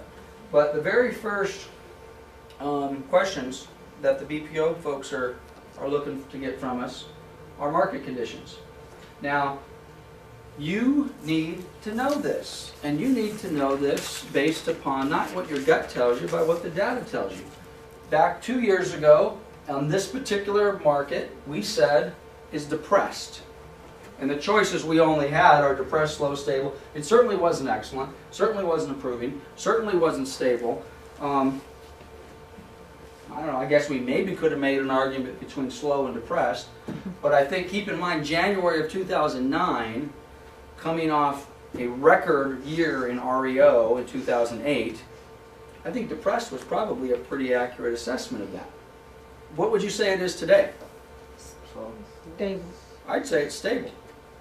In this particular neighborhood, based upon what we're looking at. Based upon all the data we just looked at, I would say that our market is stable. And I might even make an argument, which I can make the counter argument just as easy, I could even make the argument that maybe it's even improving. Not a lot of inventory, multiple offers, property values seem to be doing their thing. Now the counter argument to that would be, is I could just as easily say depressed. Well, why would you say that? Well, because we have an artificial market. I mean, actually, current market conditions, unknown. Government policy is, you know, okay? Seriously, okay?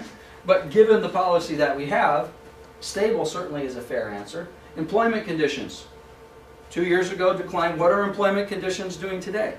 Depressed. They're depressed? They're going down. Are they? Statistics say they're improving. So. Well, that's only for Christmas season. What's the data say? It Forget says- about the Christmas season. It says it's going down. The data says employment conditions are increasing. Okay? Christmas season, Smishmas season. If you look at unemployment, I mean, we're all sitting back trying to figure out, and again, I'm talking nationally. We have to take a look at the local numbers. Okay? Local numbers are much higher. Let's just pretend we're looking at the national number now. 9.2, 9.1, 9.0, 8.6, right? 8.6 within the last, 10 days? Now, a lot of naysayers. A lot of people left the marketplace. 300,000 people said, I give up. So the number's no good. Seasonal holiday employers. So the number's no good. Well, what did unemployment do November of last year? Did it drop 4 points in November? No, it didn't. And we said the same thing last year. Oh, it's just seasonal, and all those jobs are going to be lost. So irrespective of how we may personally feel, the data says, and this is why you got to be careful. Well, if you're doing a BPO, you better do what the data says. The data says employment is improving. Okay, and it also says it's improving in the Inland Empire. Is it still terrible? Yes. So you might want to put a little caveat on that. Employment is increasing, but down here, just FYI, I indicated that employment conditions are increasing. However, the unemployment rate in Riverside, San Bernardino County is still 13.8, down from 13.9, whatever the number is. Okay. Now, is that terrible? Yes, but is it improving? Yeah, it's improving. Okay? Now again, be able to make those arguments with your seller. I will tell you also, when you talk about this stuff with your clients, you got to be careful to avoid the political. Okay? You can really get into a whole lot of fun conversations with that. Okay, market price at this time. What is this property doing? Let's go back to our Appalachia property. What would we say is happening to our 1,285 square foot property in Sunnymead Ranch? Is the market price of this property decreased or increased in the last 12 months? Again, all the data is no longer available to me real quick. But generally speaking, it has been pretty flat. Okay? So we, in effect, would, probably check the remain stable box. Or, again, maybe make a comment, a couple points here, a couple points there, which generally is saying stable. Our long-term Moreno Valley trend has been stable for 2 years now. Okay?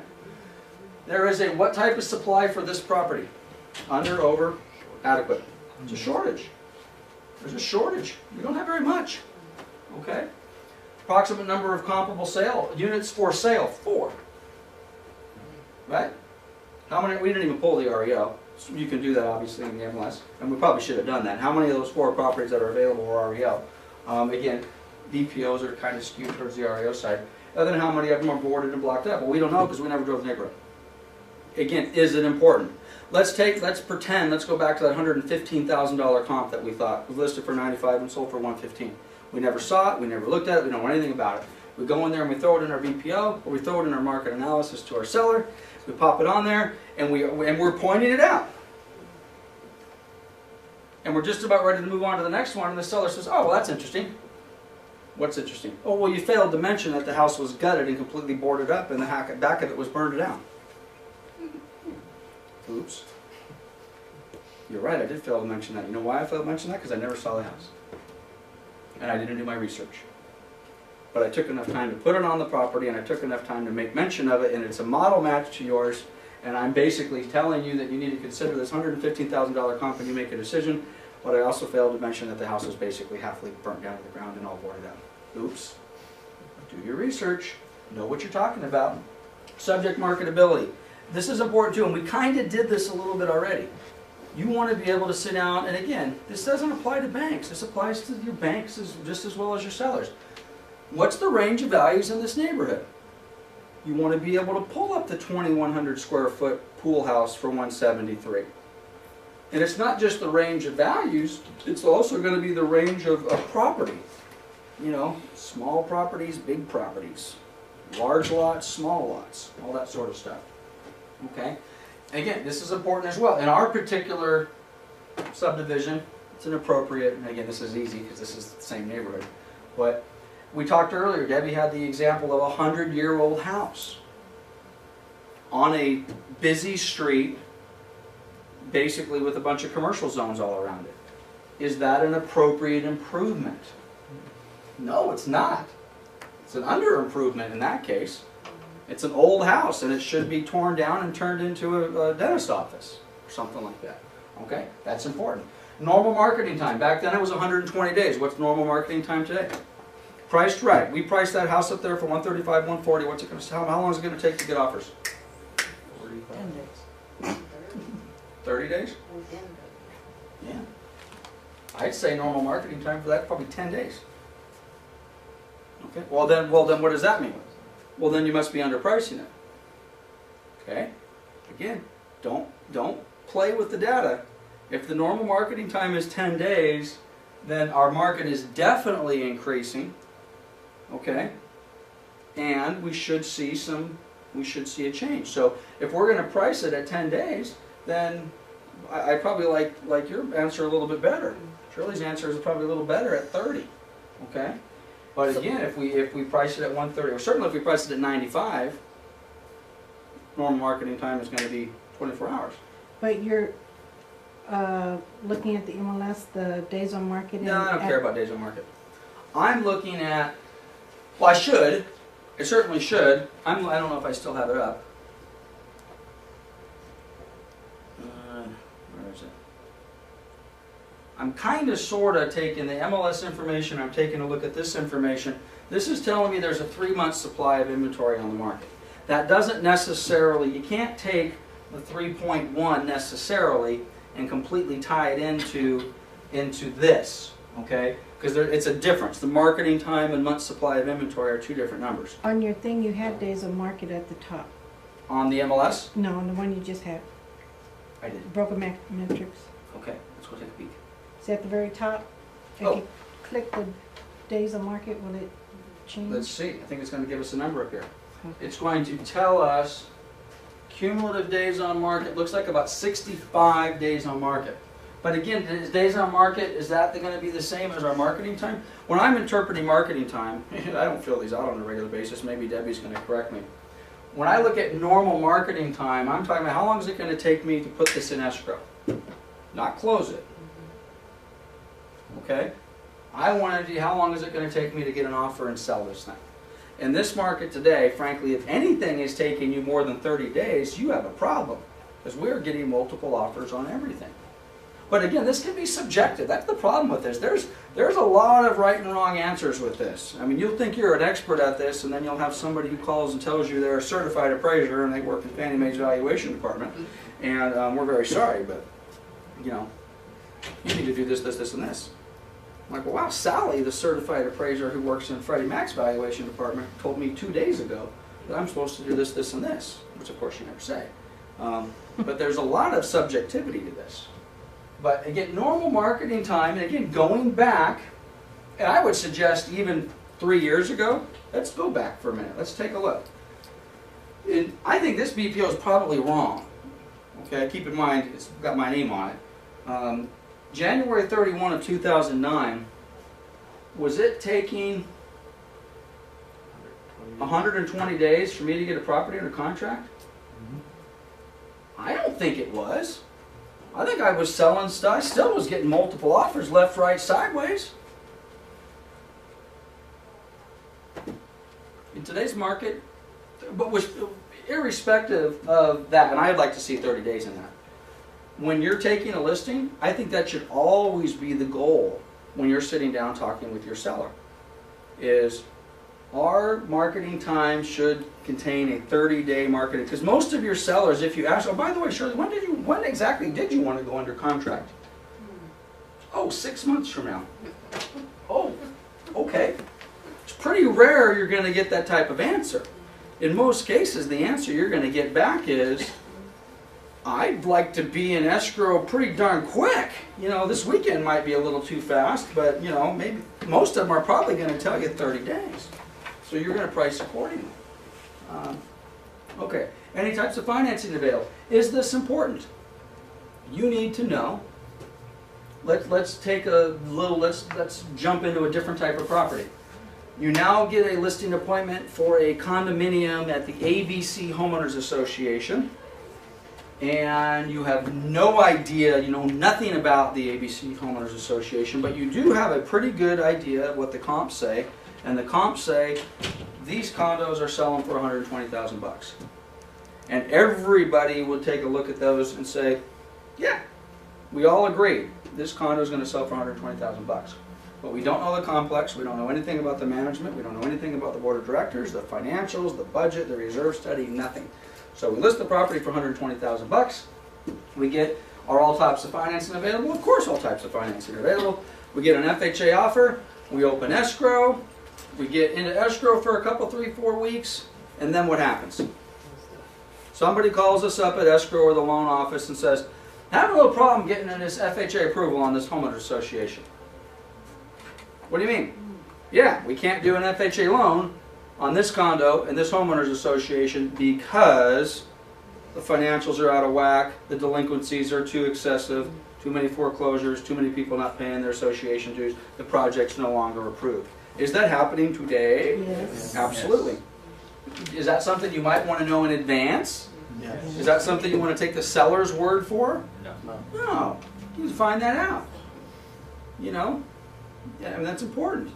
You know, can I do FHA? Can I do VA? Is it going to be an all-cash deal? Or if I can do FHA, do I have a problem? Or in this particular case, they're saying no because we have some issues. By the way, can you do an FHA loan without a stove? Sure. Has everybody in this room been told, well, we can't fund it FHA because there's no stove. Probably have been heard that or told that. It's not in the guidelines. You don't have to have a stove. But most lenders, subjectively, will say, hey, the appraiser said there's no stove, we got to put a stove in. Now you got to have a roof, and you got to have, that's the crazy part. You don't necessarily have a stove, but you have a little bit of peeling paint on the fascia. Can you have peeling paint on a fascia and get an FHA loan? Depends on the appraiser. Right? One appraiser look at, ah, heck, not peeling any worse than my house, no big deal. Another appraiser comes out and one flake. Very subjective. Very, very subjective. And guess what happens? No scrape and paint, no FHA loan. Again, you've got to know those things. Okay? Alright, so we've got that. Has the property been on the market? Again, this is, again, from an REO standpoint, they kind of want to know that. We didn't search that when we did our search. That's probably one of the very first things I would suggest you do. Mr. and Mrs. Seller call me up. I don't have any previous point of reference with them. They want to list their house. Maybe the very first thing I want to do is find out, or God forbid, I ask them. Sure, I'd love to. Give me some time. I'll call you right back and make an appointment. By the way, are you currently on the market? Have you tried in the last 6 months? What do you? Oh, are you making your mortgage payments? Are you calling me because you heard you wanted to do a short sale? Are you trying to avoid foreclosure? You know, do you have equity? When did you buy a house? How much do you owe? Can you ask all these questions before you go on the appointment? Yes. Should you? Yeah.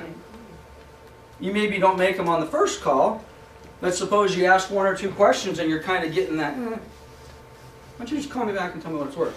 Okay, sure, let me do some research. Do a little bit of research, call them back an hour later, start asking them a few more, hey, I've done some research, I just wanted to confirm a couple of things. I noticed you were listed, you didn't mention that to me before. Matter of fact, not only did I notice you were listed, I noticed you are listed. It's active. Zero problem. I know the agent, pretty good agent. Actually, the price looks pretty good too. What's the problem? Let's go and ask these questions. And if they won't answer them, then you say, okay, I'll tell you what. Let's cancel the appointment, or do you have a problem paying me a $500 consultation fee to come up and spend 2 hours with you this evening? That's what I'm talking about. Right? Excuse me? Yeah, I'm trying to help you, which we talked about this in other classes as well. It is critical that your client, whether they are a buyer or a seller, understand how we get paid. And if you're getting this, they're asking you for information, which we provide for free daily. And we do it with open arms in an effort to provide quality service to our client, but also at the same time trying to get business. But if we're going to provide that, there is a certain amount of cooperation that's going to be involved. And if we're not getting that cooperation, it's time to explain to them, hey, you do understand that, you know, it's going to take me about 5 hours to do a quality job, and then I want to come up and I need to spend at least 2 hours with you and your husband. Oh, by the way, I see your husband's on Title II. Is he going to be available tonight when we meet? Well, no, he's not. Would it be okay if we reschedule for when he's back in town? Well, no. Well, is he an important part of this process? Well, ultimately, yeah. Again, you got to make judgment calls on that. But ideally, do you want to go out and do a listing appointment with the wife? Maybe. Is it certainly better to do it with the husband and wife? Yes. Absolutely. And if you can commit to an appointment 2 days later where the husband's there, then do it. But anyway, okay, let's get back into this. I kind of got off path again. Financing. We got to know what we're doing. We got to know is the property on the market. Again, why didn't it sell? And again, whether it's REO or not. And that might be a question if you've got a seller that you're dealing with. You might want to ask them. Wow, I don't get it. And by the way, if you're working expired listings and you know the agent who's losing the listing, or you have a client who calls you and wants to fire Andre and it's still listed, and then you know that that agent is a quality agent at a good company and the price is right, I'm confused. I'm really confused. I don't understand why you're calling me. ABC Company is a very good company, and I know Andre personally, and she's a good agent, and your listing is, I'm looking at your listing in the MLS. Everything looks fine. Price is right. Pictures are beautiful. The comments look good. What's the problem? Well, that Andre. She's just. Oh, really? Now, I know Andre, and I know Andre to be a top-notch quality agent. This seller doesn't like her. What makes this seller think they're gonna like, wow, you don't like Andre? I gotta tell you, I think she's in the top 10% of agents in the entire Inland Empire. I don't think you're gonna like me either. Let me give you, why don't you try somebody else? You know? Anyway, all we got is time, folks. Okay, is there a condo? Yes. Now again, in the context, excuse me, not a condo, is there a homeowners association? Yes.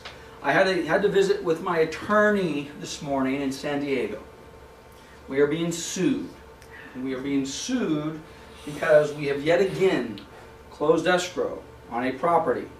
I'm going to blur the story a little bit because there's a couple different things going on with a couple different files, but in some cases we have sold a property located in a homeowners association, not disclosed it, somehow made it through the escrow and title process and closed escrow, and a consumer and nobody in the transaction realized they just bought a house in a homeowners association. For those of you who want to ask the question, how does that happen? That is a great question. That should never, that you talk about epic failure. Listing agent, seller, buyer's agent, buyer, escrow company, nobody reading. We talked about reading escrow instructions, reading preliminary title reports. If there's any reason ever to read a preliminary title report, it's the story I'm telling right now. Read your title report. How does escrow miss it? How does title miss it? How do you close escrow on a property that has a homeowners association and nobody knows about it? Well, it happens. Or, in the case that we're involved in, Moreno Valley Ranch, you cannot sell, excuse me, you cannot rent the property out in the first 12 months, right? Okay? Now, Moreno Valley Ranch has been in existence for close to 20 years. They've had that policy in place for 19 of 20 years. They've never enforced it for 19 to 20 years. About a year and a half ago, they decided they want to enforce it. They restate their bylaws, excuse me, they restate their CC&Rs. They vote on it. They re-record it. Amendment number 6. You cannot do, which amendment number 6, by the way, says the exact same thing that their CC&Rs have said for 20 years, but now they're saying, oh, by the way, this time we mean it. And guess what? This time they mean it. So, we're the listing agent. An offer comes in, non-owner occupied investor. We disclose the fact that the property is in a homeowners association. We give them all the opportunity to read the CC&Rs and the bylaws, which say you can't do it. The buyer, in theory, reads it. Their agent says they don't enforce it. Buyer closed. Guess what they're doing? Enforcing it. Now who gets sued? We. Well, everybody, including us. Now they're suing us because, not because we didn't tell them it was in an HOA, because we did. And not because we didn't say their CC&Rs, read them, because we did. But they're suing us because the contract said, they're check the box, this is intended not to be occupied, it's a non-owner occupant. And what we didn't do as the listing agent is we didn't say, well, the CC&Rs say there might be a problem with that. So instead of just saying there's an HOA, read the CC&Rs and get comfortable, and then taking the extra step as a listing broker, and the extra step being, oh, by the way, we noticed that you're writing this as a non-owner occupant. You might want to read the rules because we think there's a problem there. We didn't do that, so now they're suing us. Now, whether we have to take that extra step, I don't know. That's a little extreme, but I'm telling you, there are agents in this office in the last 12 months who have written contracts and closed escrows, and we have an issue whether you're either finding out late or never that the property's in a homeowners association. Go and read the prelim class. Watch the prelim video that we did. If you read your prelims and read your CC&Rs and your documents, you'll never have that problem. Okay? If you do, if you don't, you will. Okay, comps. This is a little tough to see on the screen. I'm going to spend very little time going through this, but this is the adjustment section. Again, it's probably pretty rare that you would do a BPO on a residential piece of property. Having said that, you kind of need to get a general idea of how this works. On a BPO, the subject property is always going to be on the far left. Well, the descriptions are the far left column. First column in is the description of the subject property, and then comp 1, 2, and 3. The MLS has a similar format where you can go in and, does anybody do that? Does anybody make adjustments on their CMAs? One maybe? Okay. Generally, we don't do that because it takes a lot of time and they're very subjective, and you just kind of throw it out there and say, hey, this house has a pool, let's knock a little bit of money off. But anyway, here's our property, here's our subject property, here's our comps, And I'm just going to hit the big ones. Okay, I'm just going to hit the big ones. It's telling us, and again, by the way, these are the sold properties for this particular house. So we would pick out our 2 or 3 solds. I don't, which by the way, I don't like this on a residential listing appointment, because the bottom line is whatever 3 comps you choose, the seller is always going to want to gravitate to something else on that CMA, and they're going to just point blank say, well, how come you didn't use this one or this one or this one, you know?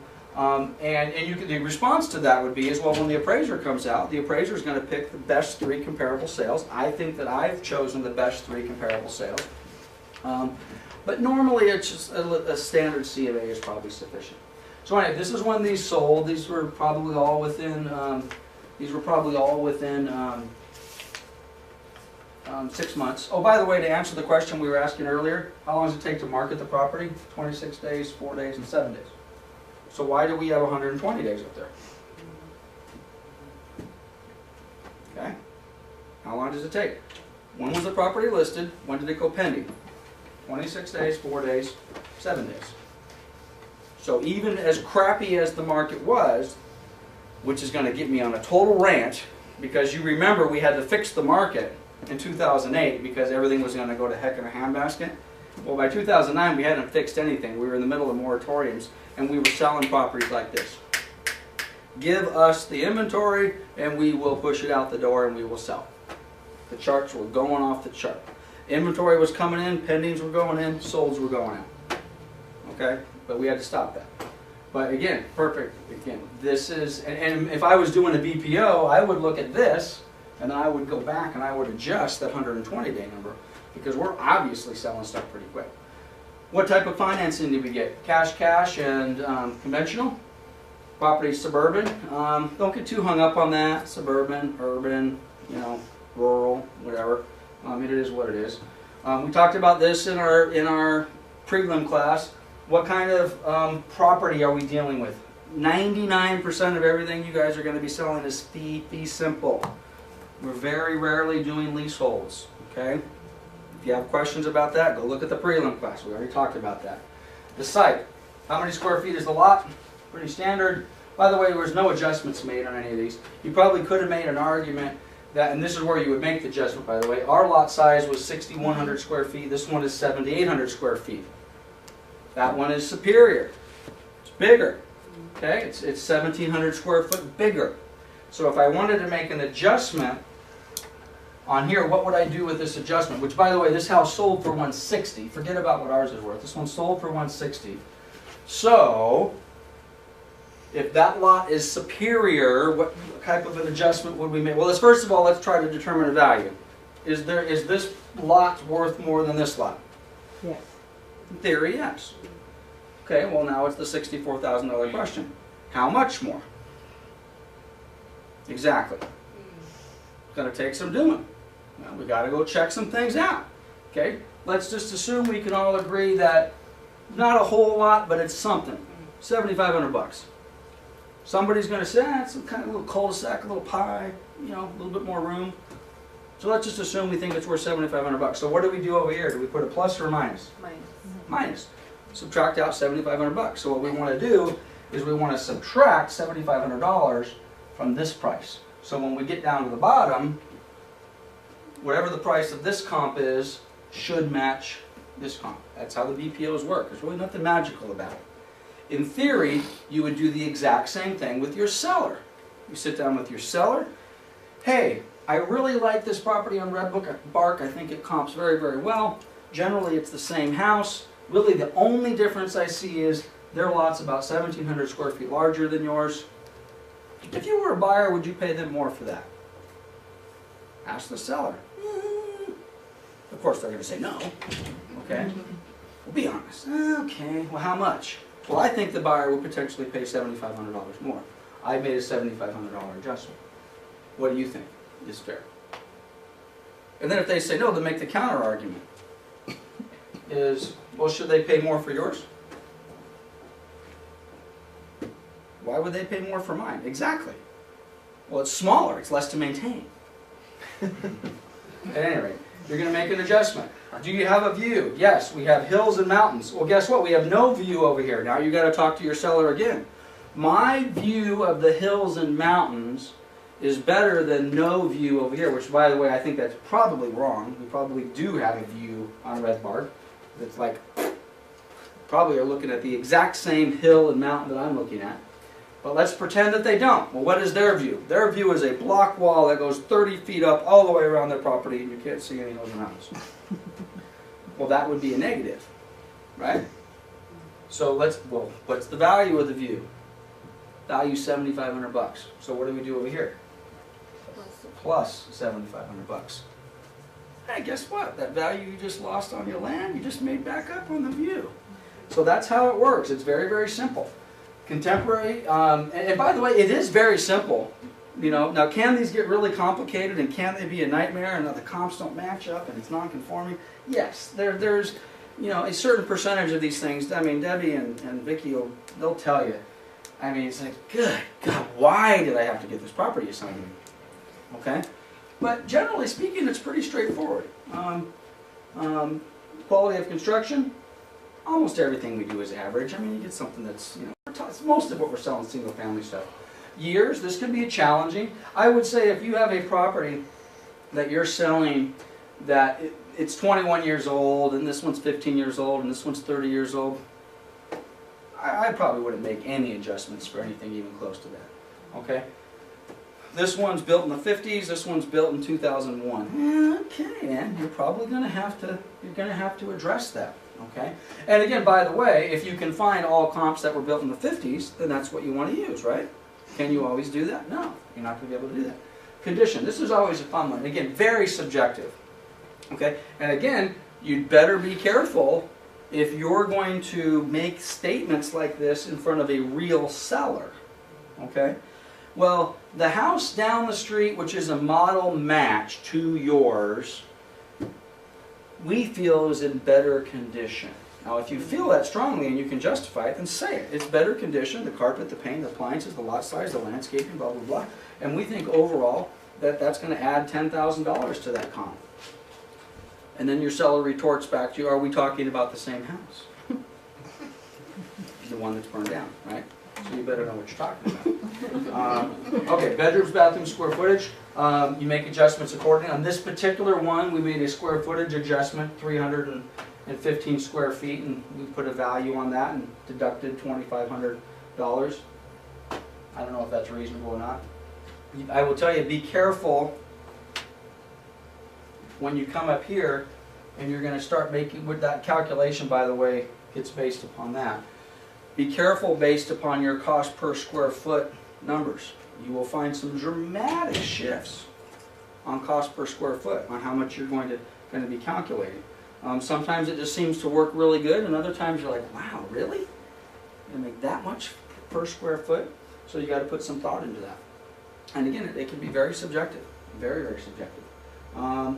What have we got here? Basements, two-story, single. Is there a value? These are all two stories, but would you make a value adjustment between a two-story and a single-story home? Yes. Okay. Which is worth more? Two Single. Single. Single story. Two single story? Mm-hmm. To you? Who thinks a two-story is better? Okay, room split. Larger buyer pool will go for a single story instead of climbing those stairs. I agree with that. Yeah. Older people will go for Okay. Is there a larger buyer pool? Okay. I don't know that I'd make an adjustment. I certainly, just based upon this room, I couldn't make an adjustment because half of you think there's value for the two-story and half of you think there's value for the single-story. Well, it sure seems that they're building more two stories than they do single stories Yeah. the last 5 years or so. But that's because of the Well, they haven't property. built anything in the But last what I'm 5 years. saying, but But- that seems to be The lot sizes are smaller, so Yeah, they it's build up. less Yeah. space, so they fill that. Yep, But I you don't want to get disagree an with that. 80-year-old person to climb that But to the second floor? I'm seeing a lot of older people are still buying two-story homes. I personally wouldn't make an adjustment either way. Whether you think their ones has a value to the other, I just, to me that's pretty subjective. Just based upon this room, it's pretty subjective. So I wouldn't see. I personally prefer single stories, but if I have the exact same house, the exact same square footage, and the exact same neighbors, all things being equal, Is one of them More- gonna sell for more or less because it's a two-story? More usable lot size. More usable land? Two-story. Okay, well, whatever you put, be prepared to defend it, okay? Energy efficient is kind of silly, you know, or actually heating and cooling, which by the way, the FAU is your forced air unit and your CA is your, you know, central air conditioning. So if you don't know those acronyms, but you could potentially adjust for that, you know. Energy efficient, you have solar or whatever. Would there be value there? Someone put solar panels on the roof? Yeah. Okay. I don't agree. No? No. Well, it could be, maybe if it's the new stuff. Most of the properties that I've sold that have had solar panels installed on the roof don't work. Old ones. Old ones. Well, that's a different story. Well, I'm just saying, has anybody sold anything recently that's had solar panels that have been installed in the last 3 or 4 years that actually worked and the meter spun backwards? Okay, when you sell that, you let me know what value you get. Because my experience is the older style solar panels that got really popular back in the 70s, I think it was Jimmy Carter who installed the solar panels at the White House, and then we were installing solar panels all over the place. And then Reagan came in and tore the solar panels off the White House. And we had houses all over that solar panels. And I always thought they were kind of cool. You heat the pool or do this or do that. I've probably sold, I don't know, maybe 40 houses with solar panels in the last 20 years. I've never had one that worked. Never. The same thing with the ones that are supposed to heat the swimming pool, the ones that do the thing with this pool. So to me, they've been a detriment because you got to tear them off the roof or you got to fix them. But who knows? In theory, we are in a green economy, a green society now. So this very well may change. You know, supposedly there's this guy out there making this battery about the size of that chair, which we're all going to have in our houses in another 10 years, and that thing's like a little nuclear power plant. So maybe there'll be some value. I don't know if it's going to cost $2 million per house, but we'll see. Anyway, garages. These all have 3-car attached garages. Do you make an adjustment for a 3-car to a 2-car? Yes. Yeah, it's pretty common sense. What about a 1-car? Would you make a more significant adjustment? You've got comps, you've got a 2-car garage and a 3-car garage. Let's forget what the number. Let's just suppose we'd say it's $5,000 difference. Okay. How about a 2-car garage compared to a house with a 1-car garage? Would you say that's $5,000? More. More. Yeah, I agree. You seen these houses we have down the road here with 1-car garages? Wow. God, it's almost like $100,000 difference. It is extremely subjective. It is very subjective. But I got to tell you, if I bought, and I'd have to do the math on it, but just off the top of my head, I have a house with a 1-car garage over on Bay Avenue off of Frederick and Cottonwood. I think I'd find out what it would cost to build that out and put the 2nd car on there. Because if I was going to sell it, I think my return on investment would be paid for. 1-car garages, that's a tough nut. Especially in a traditional, you know, single-family neighborhood where a minimum or standard is kind of 2. Swimming pools. We're going to skip the fences. What's the value in a pool? What are pools worth? Again, subjective, right? Not much, in my opinion. Is there water in it? Is there water in it? There you go. They could be worth negative. Who said is there water in It's it? also a big expense too. A lot of people look at it that way. You know, A lot of upkeep, depending, maintenance. the basic, you know, blue fountain swimming pool that someone would install, you know, they used to be $10,000, $12,000. Now I think you'd probably be hard pressed to get anything done under 20 for just a basic pool or more. Okay. Okay. I put a pool in tomorrow. I spend $20,000. The return on that, and I sell my house a month from now. Do I get my $20,000 back? No. Do I get 10? Do I get 5? Yeah. Do I sell my house faster? Yeah. Possibly. Possibly. Depends. Depends on, Depends on the time of the year. because, and sometimes true. people think a pool's negative with children and stuff like that. I would think my experience with pools, and again, the basic pool that we're just talking about, nothing extraordinary, is I probably get very little, if any, value out of it. Maybe a few $1,000, maybe 5 out of that 20. If it's summertime, I sell my house faster. Yeah, gonna help the market. $200,000, $200,000, pool, no pool, I'm gonna sell. It's 120 degrees, it's hotter than heck, Chris is out showing property. Oh, that looks so good. All right, let's get the one with the swimming pool. Okay? Well, there's gonna be maintenance involved, I don't care. Okay? Come winter, we'll fill it up with dirt and Take them plant out this week roses. though, when it's like 30 degrees. Winter time, you go out on December 9th, it's 30 degrees outside, which is cold for us right now. Same house, same excitement from the swimming pool selling in winter. Turn spawn. All they're gonna see is the Turn the upkeep. spawn. and the That's right, maintenance. no, Chris is right. See, there's our sales guy. Turn the spawn. Turn that spa on, make sure it's hot 24/7. We want steam coming out. With a couple I like bathrobes and the fire pit right there. Okay, and little warmers. You want to make a little tunnel of warmers leading from the patio all the way out to the spa. Okay? This could be good. Wish I- Generally speaking, I don't see any values in swimming pools. So when you're talking to real sellers, and you're sitting back with a real live seller, and they're touting all of the and by the way, the comps bear it out. We go back into the MLS, we start identifying properties with swimming pools. I mean, we had that one example of the 22,000 square foot beautiful house, 3-car garage, 2 stories, $173,000 with a pool, compared to what we thought was, you know, the comps normally bear out that there's very, very little, if any, value associated with the pools, unless they're extreme. But even with that, now we've got the Yeah. $70,000 swimming pool or the $100,000 backyard. It's different. Okay, but it's different. But You don't you're not going to get dollar for dollar. No. You may, in that particular case, maybe get 30% return or 40% return. It'll help, but you're not gonna get Yeah, dollar we for try. dollar. Exactly. And of course you got the maintenance stuff.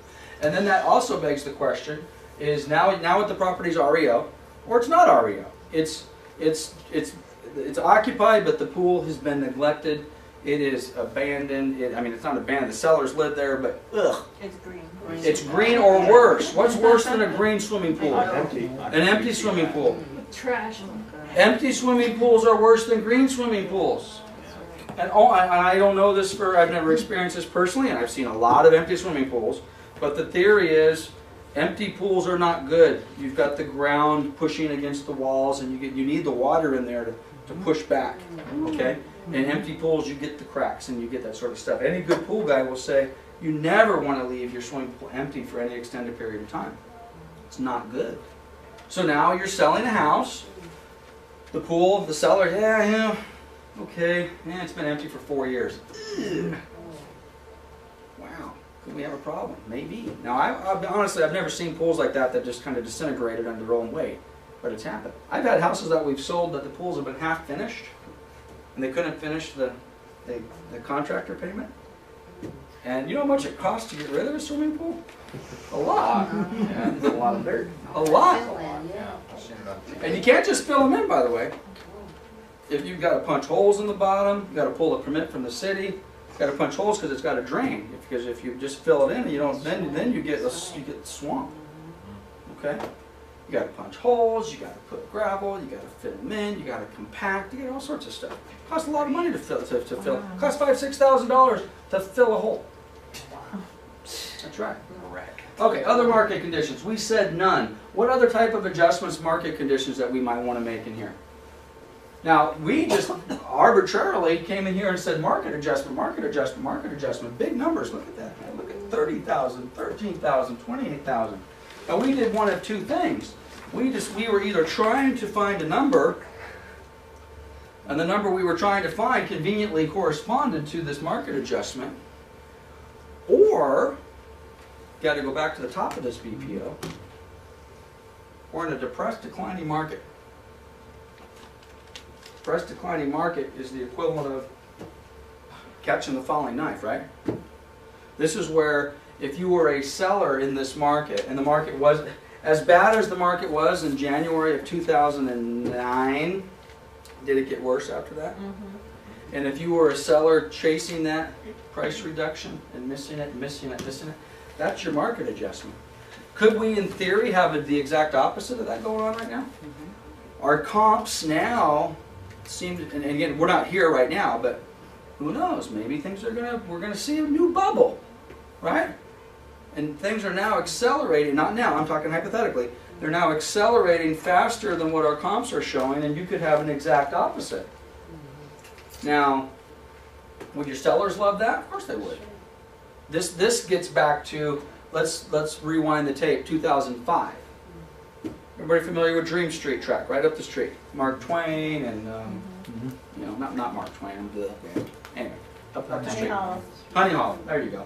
Honey Hollow and Dream Street and a couple others. At any rate, I sell a house over there for 200 grand, okay? 2 months later, the neighbor down the street calls me. I want to sell my house. Great, I just sold the exact same house for 200 grand. What's yours worth? I think 200 grand. Let's pull some comps. What was going on in 2005? Okay, things were crazy. Wow, well, heck, you know, I don't know. Market adjustment. Yeah, heck, let's try 210. See what happens. We list it for 210, we sell it for 220. Why did we do that? Well, because the buyer was willing to pay 210, but what did we do with we stacked closing costs. So we list it for 210, which we thought was a $10,000 wish. We get an offer for 220 with a $10,000 stacked closing costs, and seller and I turn at each other and say, well, geez, you really only wanted 200, so you're getting 10 grand more, and if the appraisal comes in to cover the $10,000 in costs, we're still happy, buyer's happy, everyone's happy. So what happens? The appraisal comes in at what? 220, which is right, which meant everyone was happy. Buyer was happy, they got their loan, closing costs got paid, seller got $10,000 more than the last one, everyone's happy as a pig in mud. Cool, well guess what? 3 weeks later, let's do it again. Neighbor across the street calls. Sally sold for 200. I just saw you sold Jim's house for 200 or 220. Well, yeah, but you got to remember $10,000 of that was closing costs. Well, that's okay. I was happy with the 200. Well, geez, we got a 220 comp now. What do you say we try 230? Sure. You know where this goes, right? This goes to the bubble. A big part of our which totally gets lost in a lot of this commentary about how the market has collapsed over the last several years. One of the core components of why the market collapsed, it was not so much a hot market, it was the ability for buyers to have the sellers pay for all their closing costs, take those closing costs, add them onto the price, and have the property appraised. Why would a property in Dream Street that sold for $200,000 on January 1st of 2005 then subsequently have the exact same model match sell 6 months later for $240,000? What is that? That's a 20% increase in 6 months. You don't get 20% increases in property values in 6 months. Something's broken. Right, and that's basically what happened between 2002 and 2006. Is we thought a 100% increase in property values in an 18-month period was normal, right? And market adjustments. Now, right now, would we be making, and would there be any market adjustment in today's market?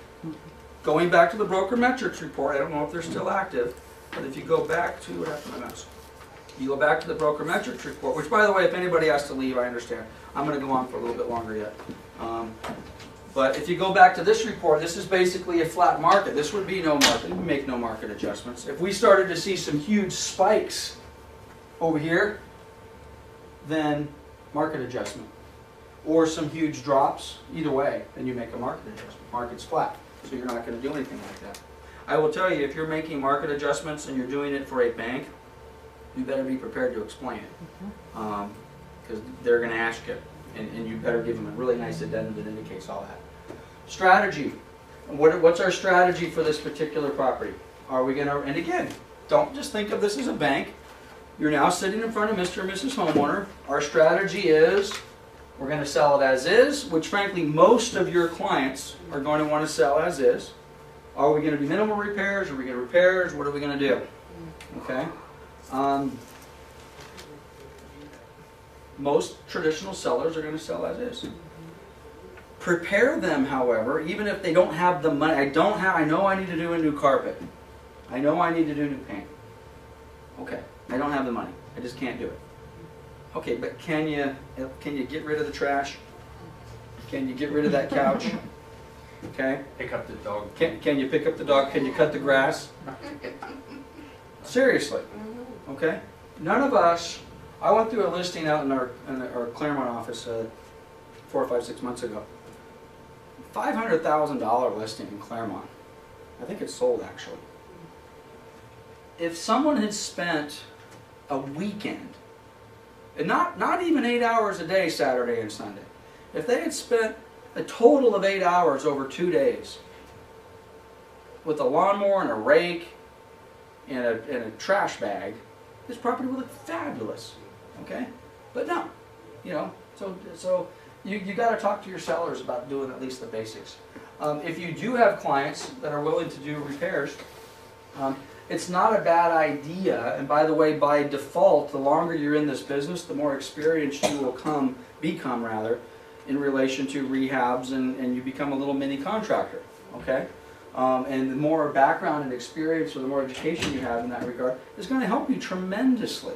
Even if you're not recommending, hey, it's going to cost $3,000 to carpet this house and $1,500 to paint it, and your garbage disposal is going to cost you $120. Even if you're not doing that sort of stuff, the other sort of stuff, which by the way, we do a class on termite inspections. You all need to be termite experts. You need to be septic experts. You need to be roof, and yes, I'm looking at that roof and I think I can give you a 2-year roof certification. I'm half joking, but you need to be able to sit up or sit down or stand up and look at that roof and say, I think we need to get a roof inspection done on this. This looks like a problem. These composition shingle tiles look like they're starting to curl on me or roll. Or this is strange, it rained last night and I went to the front door of the property and I see all of this little gravel all over the place. Well, what is that? Well, that used to be up on the roof. I'm not kidding. If any of you have a composition shingle roof, next time it rains, you go out and look on your patio cover. You're going to have little bitty pieces of what look like sand. Pick them up. They're the same color as your composition shingle tiles. And they're washing off. They don't last forever. Anyway, the more you know about contracting is going to be helpful. Okay, I'm not going to go through this part because the second page of this BPO is basically a duplication of the first page, except it's the listing comps. Okay, the sold comps are just that. Those are the ones that we like to, that's what we kind of really focus on. But, you know, you do want to take a look at the listing comps should give you an additional trend line. Okay? What are the listings doing? Okay? Are the listings that are currently available priced a little higher than the last set that was sold? Are they priced a little lower? That's catching that falling knife kind of thing. If we've got a bunch of solds for 150 and everything that's currently listed, the numbers are different obviously, but if the numbers are listed at 140 and our days on market are, where's our days on market? Right in the middle. Middle? Okay, 6 days, okay. Well, let's forget about these, but let's just pretend our price is the same as our sold comps, or maybe even a little bit less, and all of our days on market are now 45, 50, 60, 65, as opposed to back here with our sold comps, 26, 4, 7. That would indicate what? That would indicate a market shift. Something's changing, okay? Or again, if the days on market, if we like these comps, and the best comps, listing comps we can find, they're all like at 6 days on market, that would probably indicate that the inventory is flowing pretty good, because we don't have a lot of aged inventory on the marketplace. And again, all the rest of these adjustments basically are the same. You go through and you make the same type of adjustments for the listings as you do for the sales. Actually, let's go back. I didn't really. On the sold side, big adjustments. Okay. Now, on balance already, I can tell I don't like this BPO. I don't like this BPO because I don't like this comp. I don't like if I've got 3. Now maybe it's the best we could do, but I would have, and forgetting everything above this, if I've got 142 and 133 and 116, what jumps out at you? I mean, it just screams at you. What's going on with this $116,000 comp? In a perfect world, we'd like these to be, within 10% or so of one another. So I'd like that to be, I don't know, 137 or something like that, or 142 or 143. So now when we get to the sold comps, or the listing comps, Again, I like these a little bit better. This one tends to jump out at me a little bit, but not as much as that 116. I can live with that. I got about a 10% range between my high and my low. I like that. So on this particular, which by the way, on this particular one, did we put more weight on our sold comps or our listing comps? This is the value that we said. Let me give you some numbers here. We said as is, which I think is what we recommended, right? We recommended selling this property as is. So we said our as is value, we're going to sell this thing for $125,000. Okay? We said if we repaired it, and we said it was going to cost $10,800 to repair, based upon this, we basically said we were going to sell it for 10 grand more. In other words, dollar for dollar. Now, if I spend 10 grand to get it back, does that make sense? Is there any situation where it could make sense? You need to sell, I guess. The neighborhood. The timing. Yeah. Yeah. Generally speaking, you wouldn't want to spend $10,000 on a property just to resell it and get the $10,000 back. That wouldn't make any sense. Unless, if you didn't spend the $10,000, it would take you 7 months to sell the house. Okay? If you did spend it and then you could sell it in 30 days, okay, well then that's a good dollar for dollar return. Generally speaking, when I'm doing these things, if I don't think I can get $1.50 to $2 return, I normally would not recommend repairs. So I would agree with Robin in this case, is which is basically agreeing with this BPO. We said in this case it didn't make sense for us to spend $1 to get $1. But if you think you could spend $1 to get back 1.50 or 2, or it's going to shorten that time frame, then you want to do that. So in this particular case, we said we thought we could sell it for $125, and if they wanted to do it really quick, we would do it for $120. I could take a moment, which I won't, and go back and actually tell you what we sold this house for. But I have a feeling we probably sold it for somewhere between $125 and $130. Okay, and then this was always nice. I don't know if you caught this one. You talk about a market shift. Yeah. This house, 405 to 120. 405. I call that a market earthquake. And that was, yeah, 4. Well, the thing that's really sad about this, the peak in most markets, not just Moreno Valley, most Inland Empire, matter of fact, I think the state of California has officially decreed the top of the real estate market was June of 2006. Well, I could have told you on July of 2006 when the top of the market was, because I was tracking it, and in June of 2006 we peaked, and every single month up until about 2 years ago we dropped, and then we've been doing this for the last 2 years.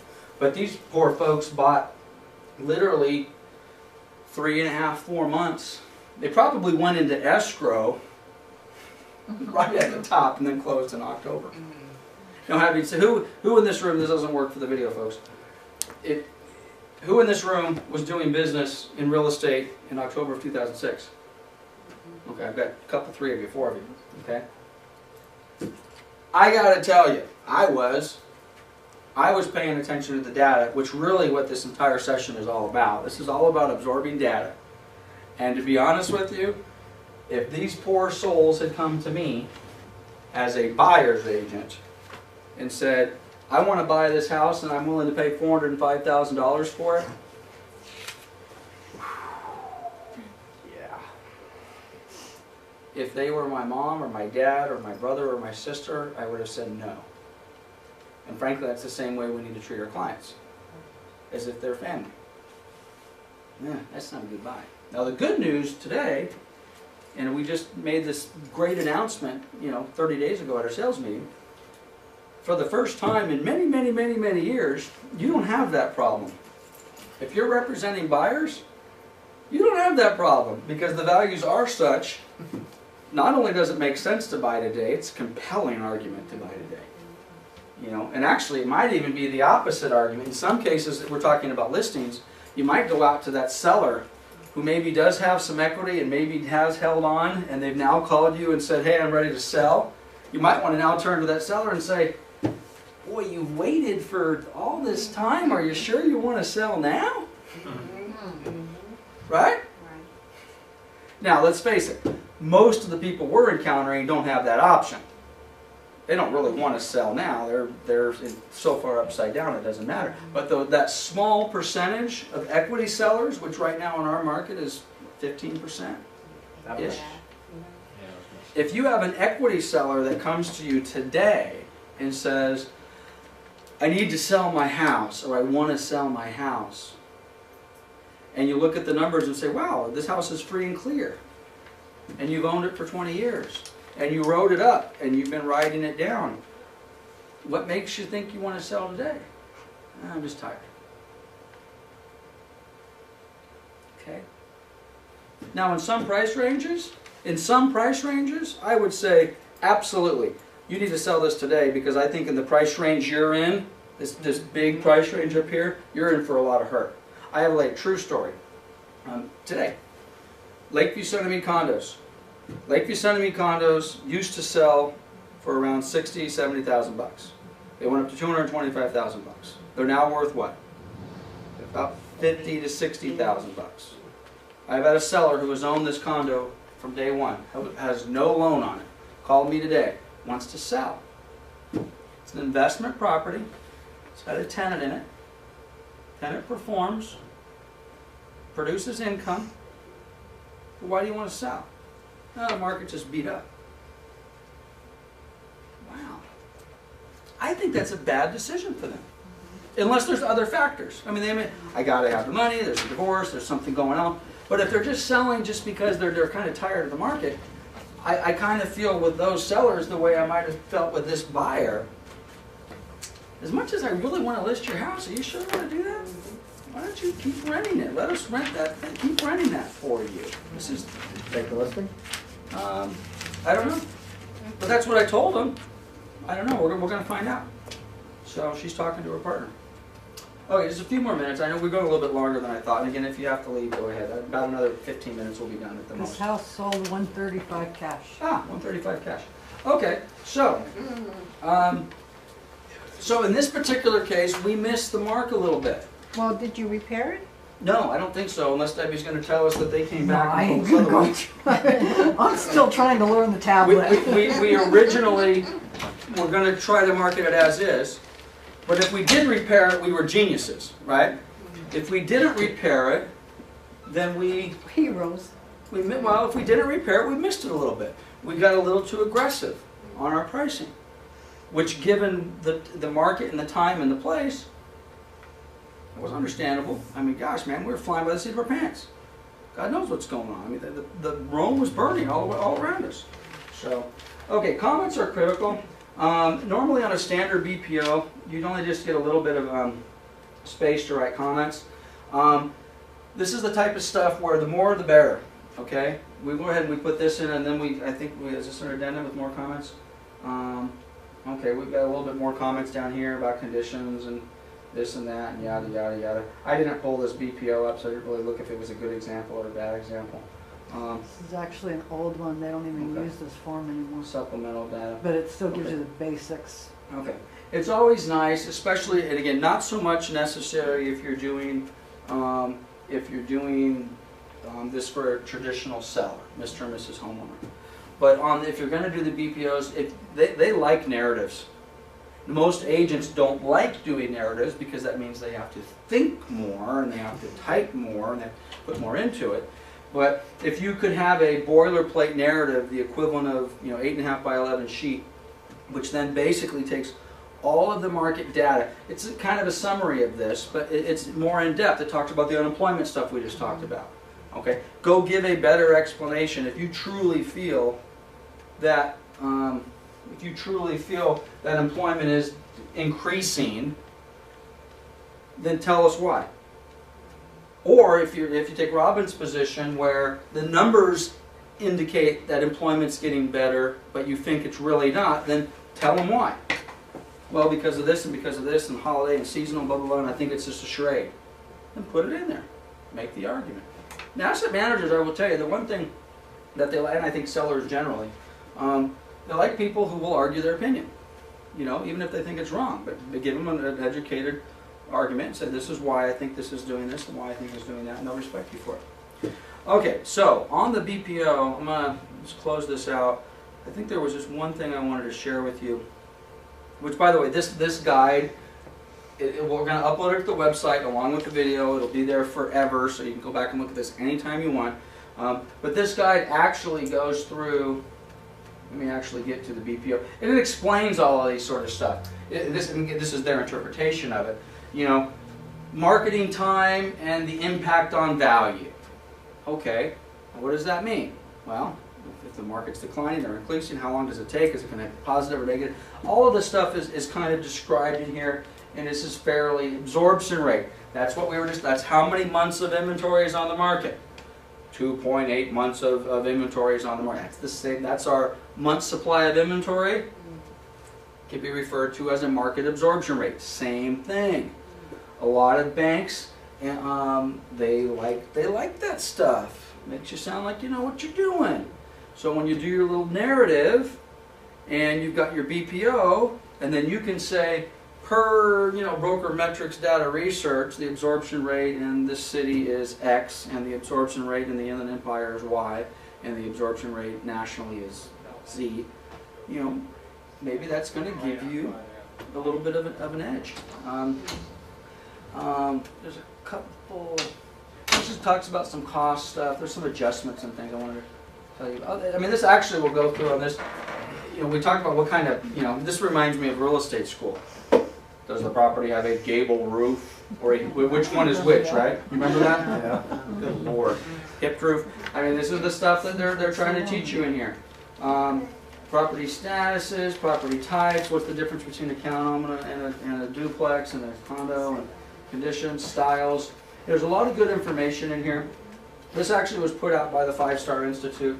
It was put out in 2007. I just reviewed it about an hour before we started our class. The information in here is good.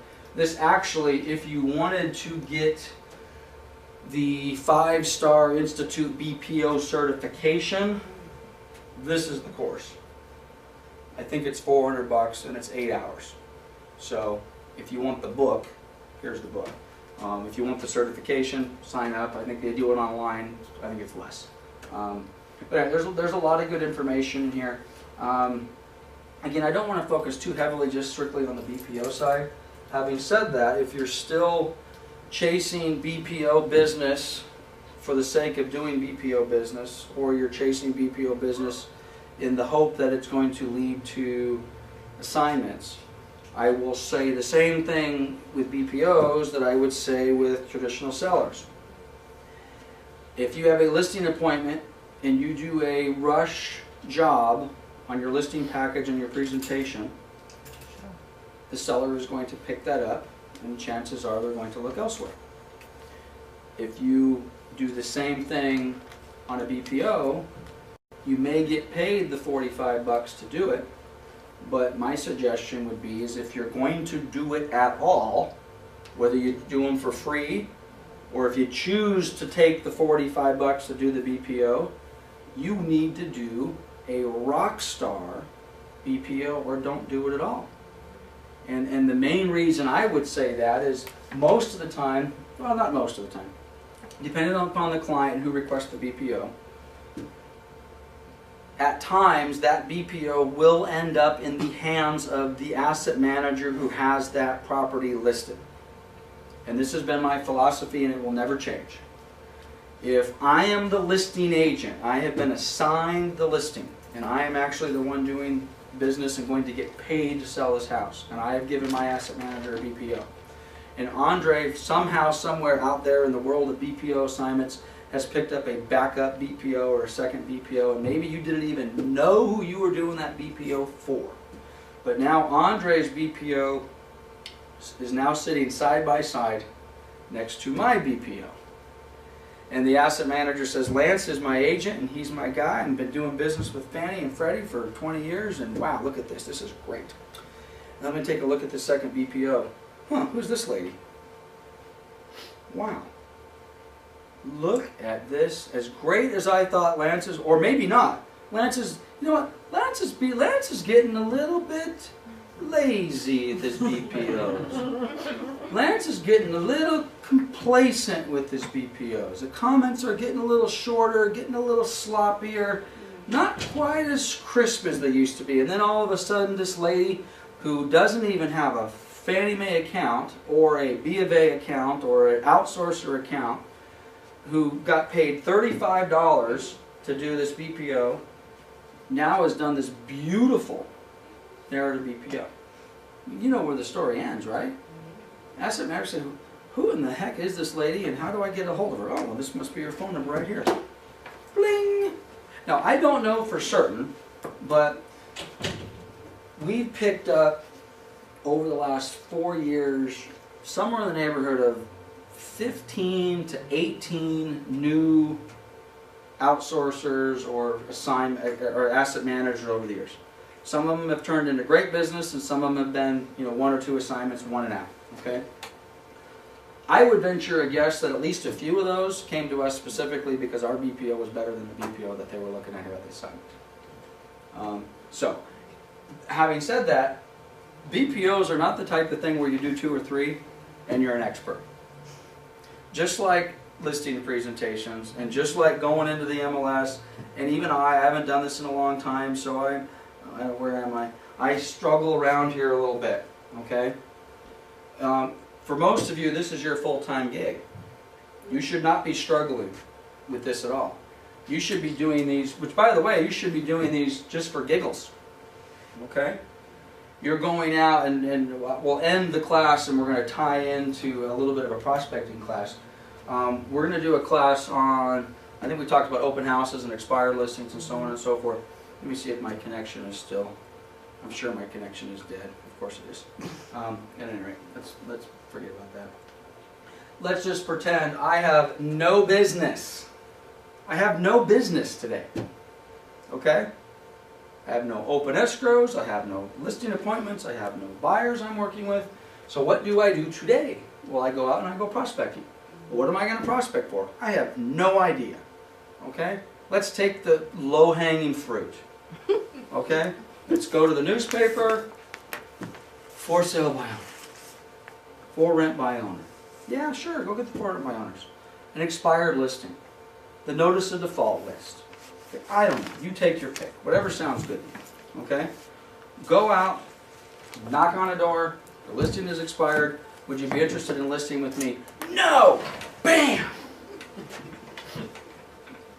You look at the house. Say, you know what? I really like to list this house. Go back to the office. Spend the day, or however many hours it takes, and do the absolute best, rock solid CMA and presentation that you've ever done in your life. And by the way, we're going to get into more of this when we do this presentation on Friday. How you package this is almost as important as what the data is. Okay? It used to be a big deal. I don't like it anymore. Now everybody has digital cameras and everybody has color printers. It wasn't that long ago when nobody had digital cameras and I was the only one with a color printer. Now everybody's got tablets and cameras falling out of their pockets. But man, I used to like it when I was the one who would go out and take the digital picture, and I go in and I Photoshop it and I put the price and, Mr. and Mrs. Homeowner listed by, list price $115,000, and put this, 8.5 by 11 color photo on my own color printer. Didn't use the office one. Not that there's anything wrong with that, but I use my own, okay? I put my package together and I would go out and I would present it to somebody, and I don't even have the listing yet. Miss Lancaster, here's my presentation. You open it up. Is that my house? It sure is. You look like you made a flyer with my house and my photo and what's this price? What do you mean 117? I think it's worth 117,000. We can change that. Now again, is that a big deal anymore?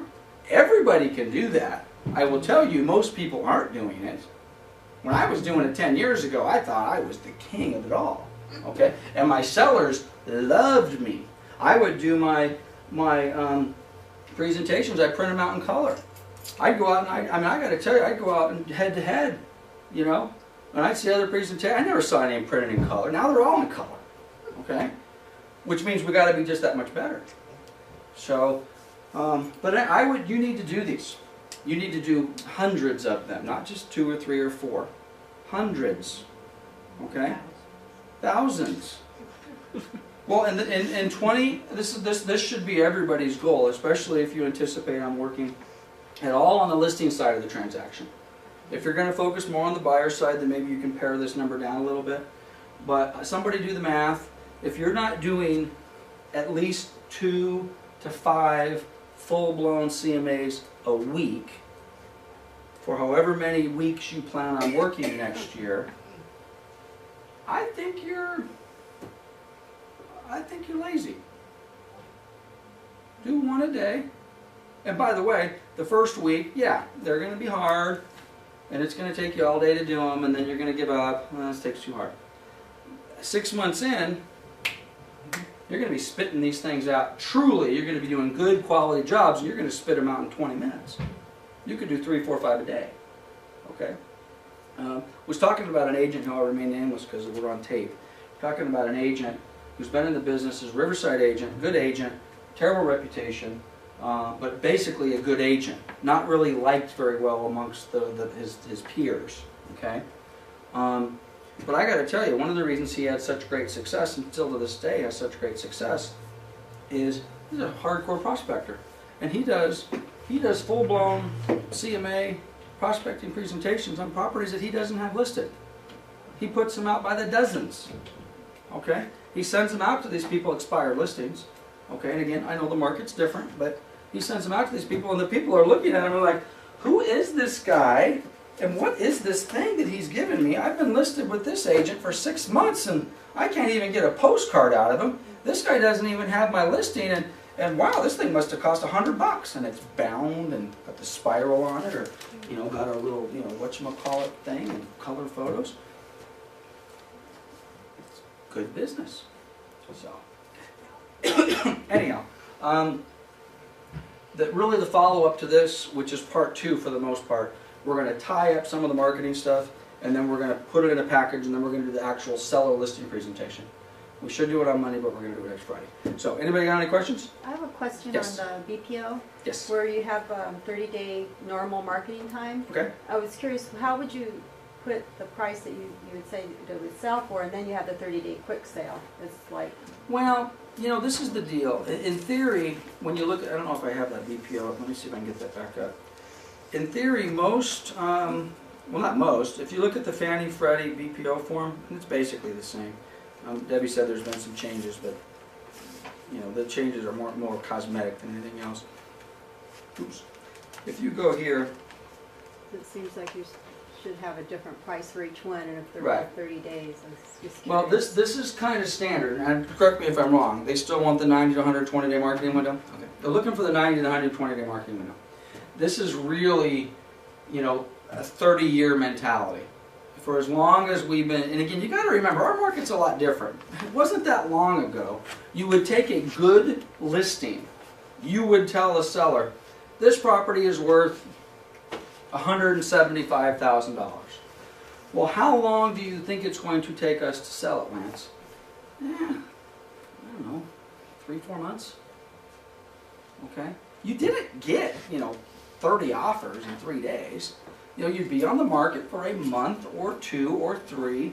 Hopefully a good solid offer would come, and you'd be fortunate to get one. And the rule always was, and I think it probably still will be, normally the first offer is the best offer. That was always kind of the analogy. And you'd have sellers who would say, oh no, we're going to reject that, we're going to wait for something better. And then the rest of the story. 3 months later, they're like, gosh, I really wish we Taking would that have first taken that. offer.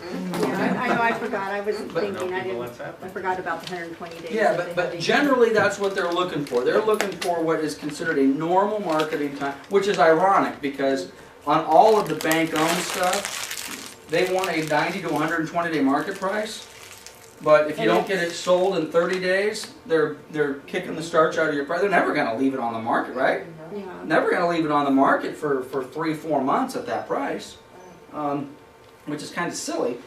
But then, of course, with the anticipated quick, and normally, the 30-day quick deal, realistically, that's, hey, what are you going to sell this property for in the next 10 days? What's it going to take us to get offers in the next 10 days?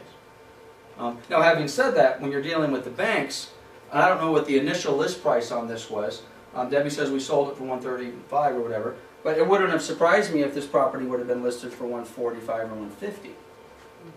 Okay, which may tie back into this 90 to 120 day marketing range. Let's try it, let's see what happens, and then 30 days we'll drop it to 145, and then 30 days we'll drop it to 139, and then in 90 days we'll drop it down to 135, and now here we are into our 90 to 120 day window. You know, as much as the banks have kind of got this persona of, you know, just push them out, we're going to liquidate them, we're going to get rid of them as quick as we can. I got to tell you, I've been doing this for almost 20 years. That is less than 1% of any property I've ever sold. Well, it's time to call it tonight.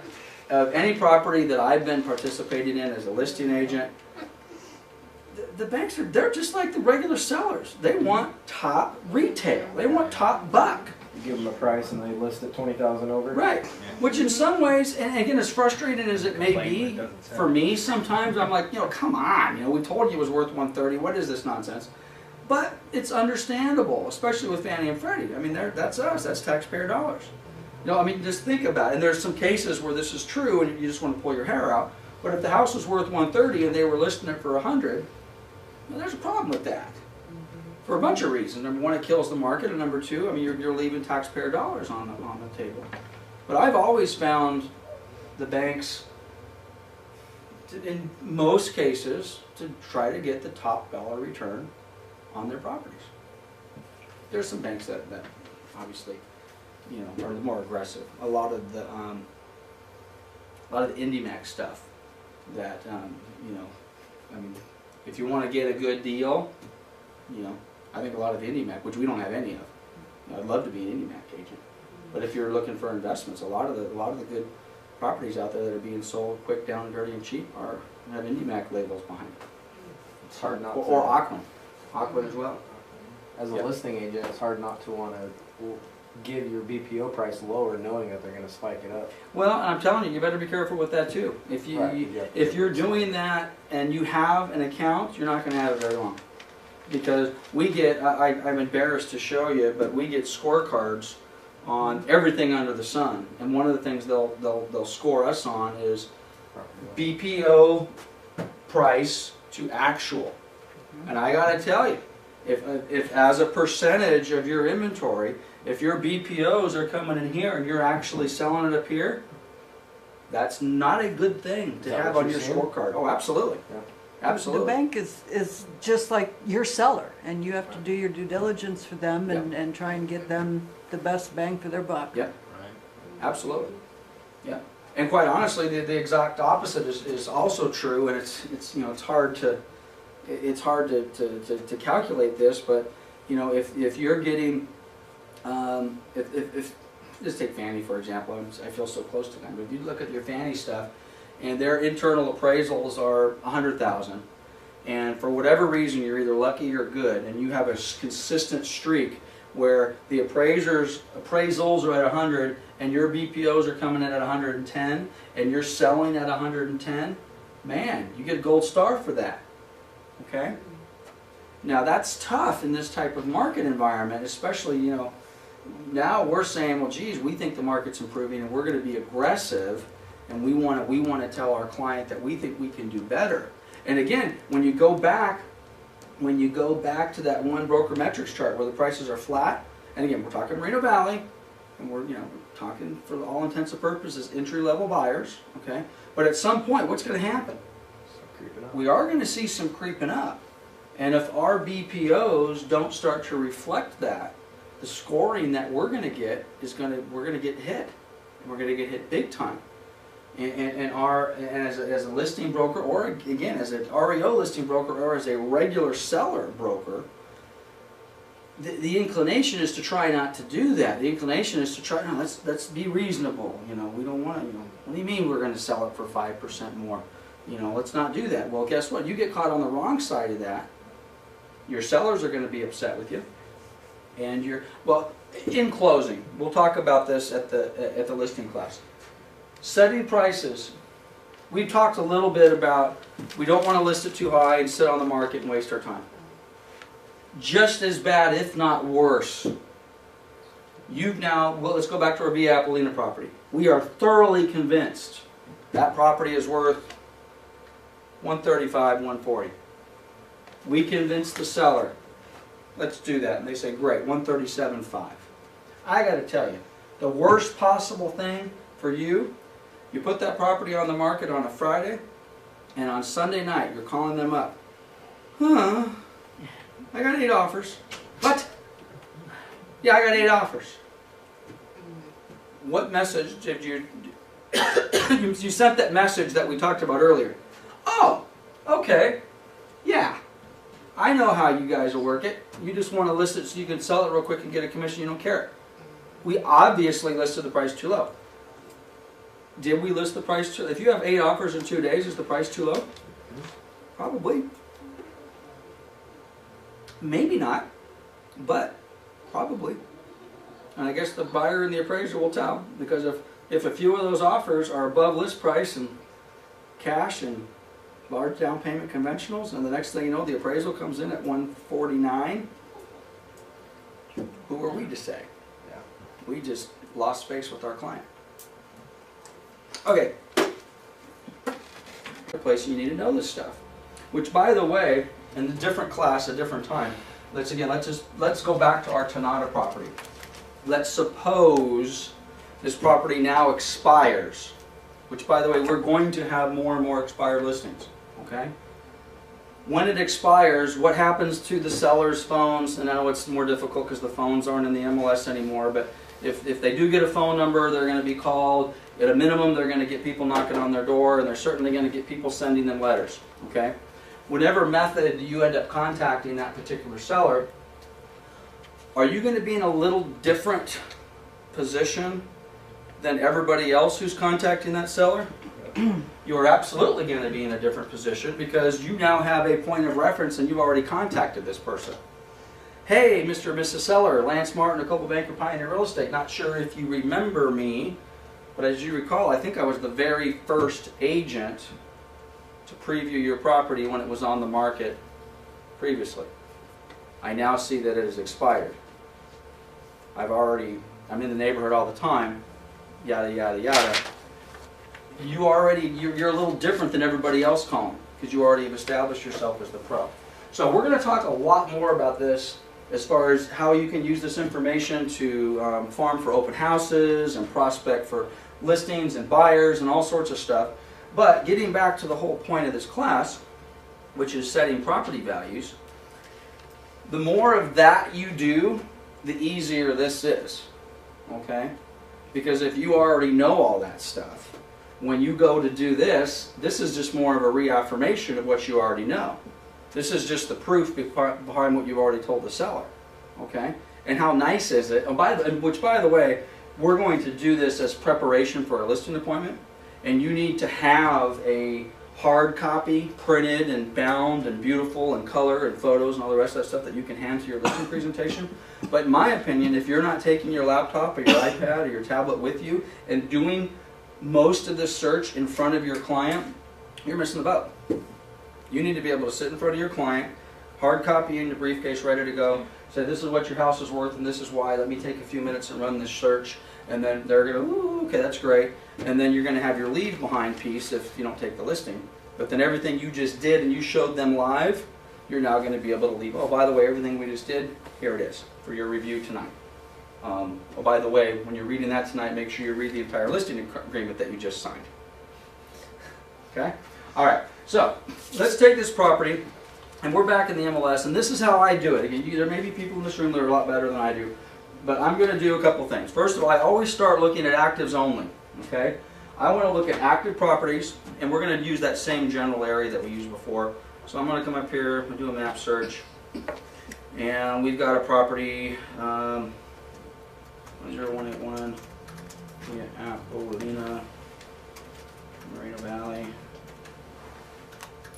Spelled it wrong. I spelled it wrong. Which one did I spell? Moreno. Moreno.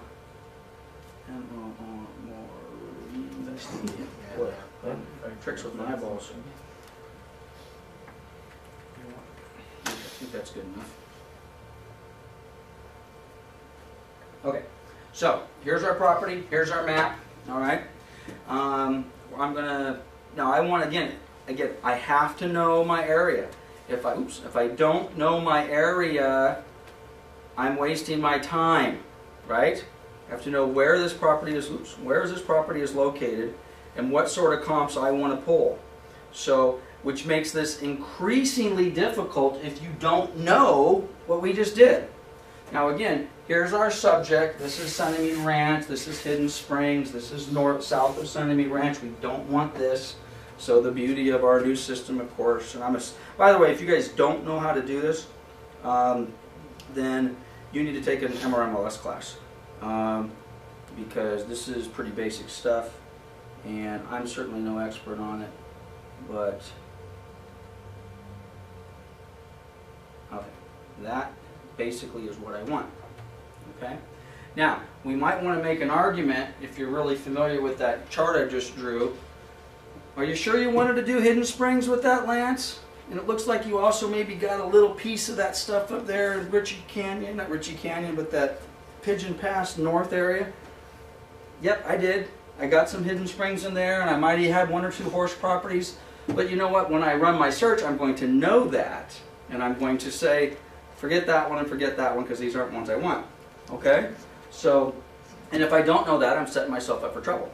Okay, so I want active properties. Down here, it's impossible to see, I'm sure, on the camera. There's 44. For the reason it's just easier for demonstration purposes. And by the way, we're gonna put a value on a house I used to own up in Sunnymead Ranch via Appalena. That's in Moreno Valley. 2557.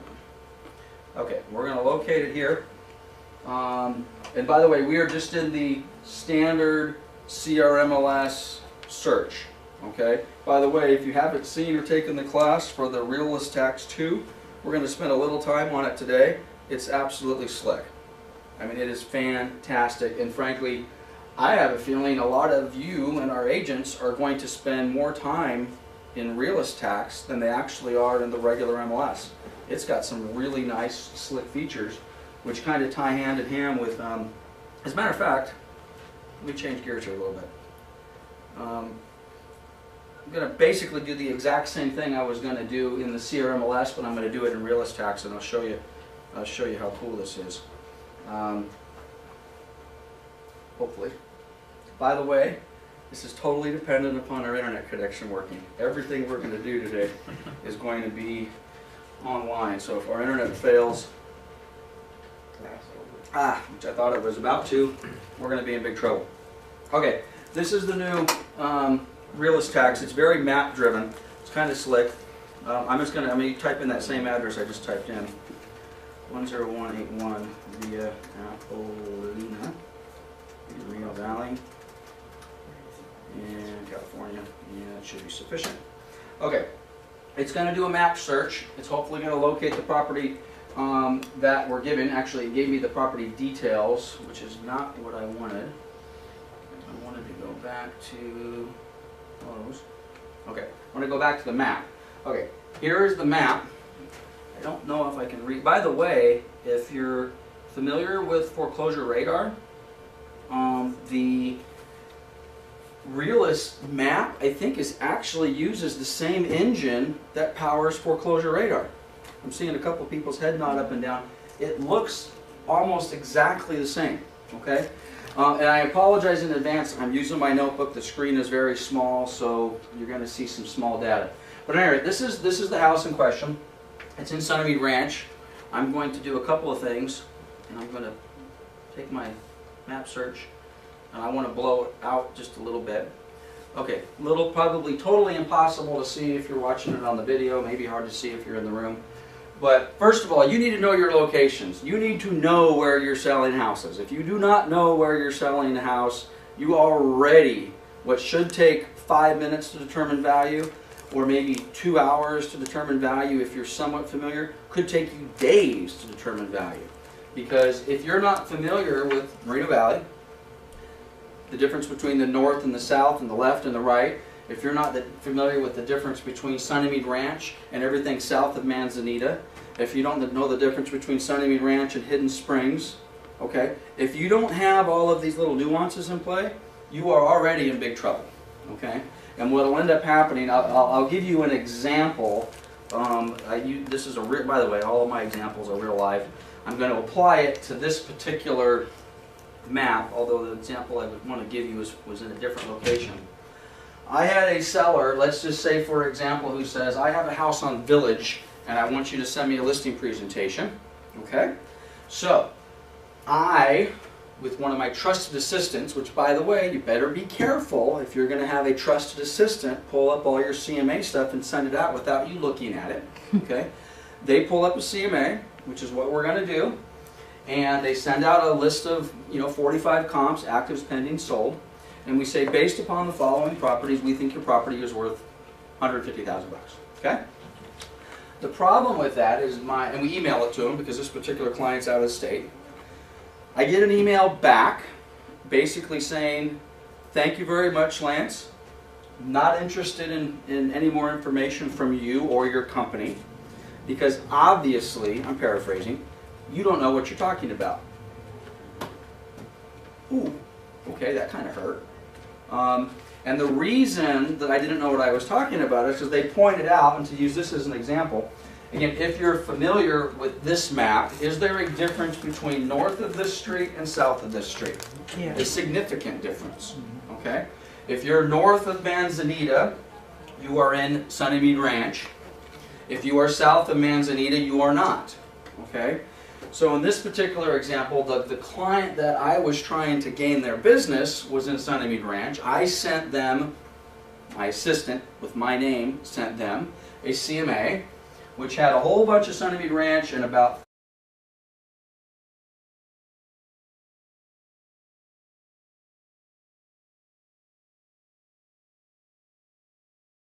okay, today we're doing, what are we doing? We're doing CRMLS, CMAs, BPOs, and setting property values. At least that's the title of what we've called the class.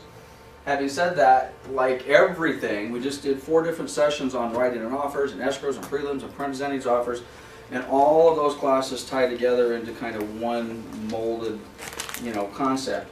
The same thing with this. First of all, there's probably a few of you in this room or are going to be watching the video that are probably better or maybe a little bit more adversed in navigating CRMLS. I don't get into CRMLS as much as I used to. Probably 4 or 5 years ago, I'd like to say I was probably as good as anybody in getting through here and learning all the little tricks of the trade and all the rest of that. So I'm sure there's going to probably be half a dozen areas or more where either the people in the room or watching the video will say, Lance, there's a better way to do the search. This is not a CRMLS best practices class. We will do that, and we'll get the CRMLS people come in here and we'll teach you all the special little doodads and stuff. But what we're going to try to accomplish in the next couple hours is not so much how you get the data, but the type of data I want you to go look for. Okay, so this is what I want you to find, and then once we find it, how we're going to analyze it and interpret it, and ultimately try to take that to what. And I've got my classes a little out of order, so if you're watching the video, probably the next class you would want to watch after this is the listing presentation class. We actually are not physically going to do the listing presentation class until next Friday. We probably should do it on Monday because it flows. This would be the preparation work that we would do before we actually sit down and meet with the client. But at any rate, next Friday we'll do that, but if you're watching the videos, then that's probably the next one you want to do after this. Okay, this should look familiar to you. And by the way, we're going to jump around, probably take a look at 2 or 3 different programs, and there's a couple, 3 different PDFs, and a couple guides on some market value and setting stuff, but this is going to be one of your primary tools that we're going to be looking at. And again, I am not an expert at CRMLS, but let's just get logged in, and I'll kind of just generally show you how I start when I'm setting property values. Actually, I'm going to even get a little more elementary. Okay, in a different class, kind of a goal-setting class and a time management class, one of the things that I am pretty hardcore on, if you're going to have a successful career in real estate is previewing property. Okay? The more property that you preview, the easier this gets. Okay? Now, it's not going to work across the board. If you're only going to confine your business to one specific city or one specific geographic location within a city, then quite honestly, if you're previewing property regularly, and I'll describe regularly here in a minute, but if you're doing that on a regular basis, in probably about 6 months, maybe less, the need to actually do what we're going to do today probably will not be necessary. In other words, a client calls me today and says, I am interested in listing my property on 123 Main Street. And you're going to say, oh yeah, 123 Main Street, north side of town, built 15 years ago. The builder was, Century Vista. And how many square feet do you have there? Oh, it's 1,800 square feet. And you're going to say, that's how much your property's worth. And they're going to say, you haven't even seen my house. And you say, I haven't seen your house. I'd love to come up. I'll be there in 2 hours. But assuming your house is like the other, 200 houses that I've seen in your location in the city within the last 6 months, in that general geographic area, in that neighborhood, in that homeowners association, in generally good condition like you just described, your house is worth X. Now, if I get out there and find something dramatically different, then I'm going to adjust that. But that's how this should be. Okay? Now, that's not going to work all the time. We all want to say we're the local market experts. But then someone calls us that's just half a mile outside of our local market, and then we're not maybe quite as much as the expert, which means you need to know how to navigate through here, and then you need to know how to navigate through all the rest of that. Before I get into this, and this is part of a different class, I'm just going to do just kind of a brief idea of what I'm talking about in previewing property. This is not how I would do it. If you're not currently running, and I can't run my own hot sheet, because my own hot sheet I actually use on a regular basis, and if I run it right now, it's going to mess up the report I need to see tomorrow morning. So I'm just going to pretend I'm going to run a hot sheet. And let's just do this. Obviously will not be a hot sheet. But let's just pretend, and I'm going to take a smaller geographic location for no listing by previewing it. Okay? Now what have you just done? You have now looked at a property in a neighborhood that you're trying to be the expert of, and you've made a determination. This is a nice house in a nice location in great condition and it's priced right. Or whatever it happens to be and it's not priced right, or you don't know if it's priced right because you just started doing this today and you have no idea what property values in this neighborhood sell for. Okay? So then you go to the next one, and you go to the next one, and you go to the next one, and you keep doing this. And you're like, well, gosh, Lance, this is going to take a lot of time and a lot of gas and a lot of effort and whatever it happens to be. Yes, it is. Okay? Having said that, you are multitasking along the way. As you're up at the Tonata property, maybe you see a for sale by owner across the street. Maybe you, which by the way, on this list, you may have already noticed this, you can also search expired listings. There's an expired listing that popped up around the block from Tonata. Okay? So while I'm in the neighborhood, I'm going to go back and I'm going to say, potentially, may not be able to do this. Maybe it's vacant, maybe it's REO, maybe it's tenant occupied, I don't know. Maybe it's owner occupied. We're going to go take a look at this house, and what are we going to learn about a property at 10665 Village Road, Moreno Valley?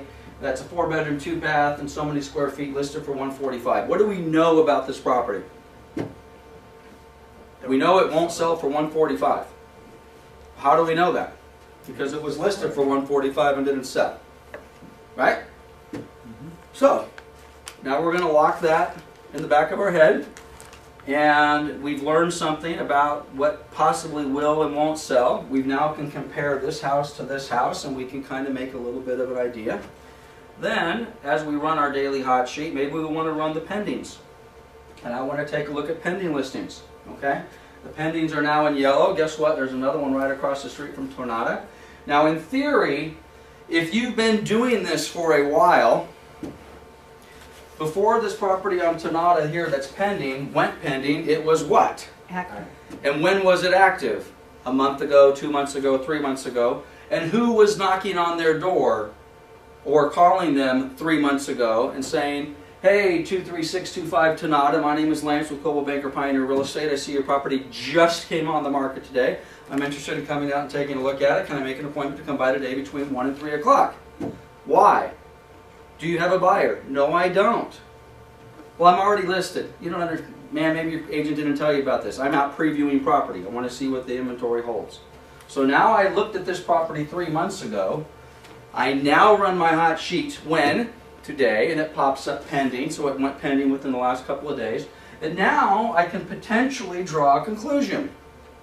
Do I remember that house? Was it nice? Did it seem to be priced right? Huh. It looked, now again, the list price of 170, is that the selling price? No. But at least I know something about this house.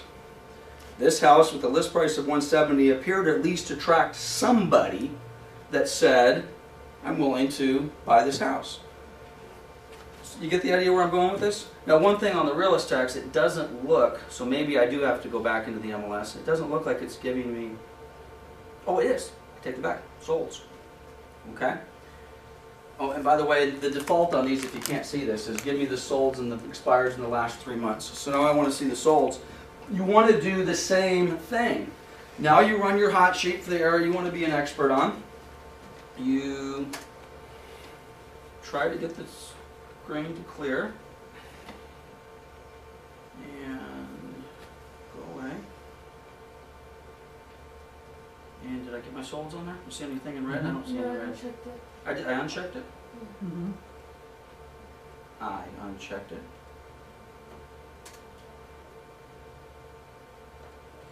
And is it going to refresh for me? Well, hopefully in a minute I'm going to see a red dot. It doesn't matter. Let's pretend a red dot pops up here, or this shows up on my hot sheet. And now, again, let's use our Tonada example. I called you today. It's available for 175. 3 weeks later, I see that it went pending, and 3 months later, I see it sold. Do I now have a point of reference to become an expert for what these properties are selling for?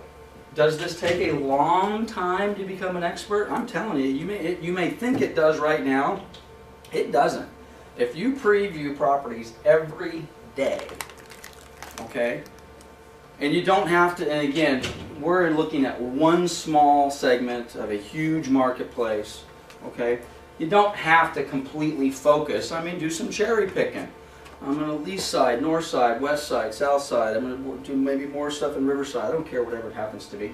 But you need to get out in the market. 40% of the comps were south.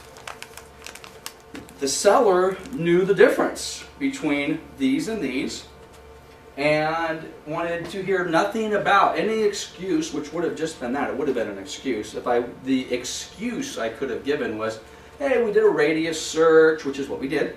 That was our failing.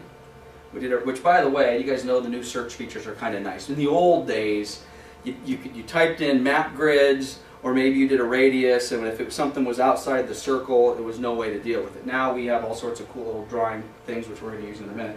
But at any rate, we had too many properties on the wrong side of the track, so to speak. And we've totally lost our seller. Totally lost them. So if you know the area you're in, that's easy.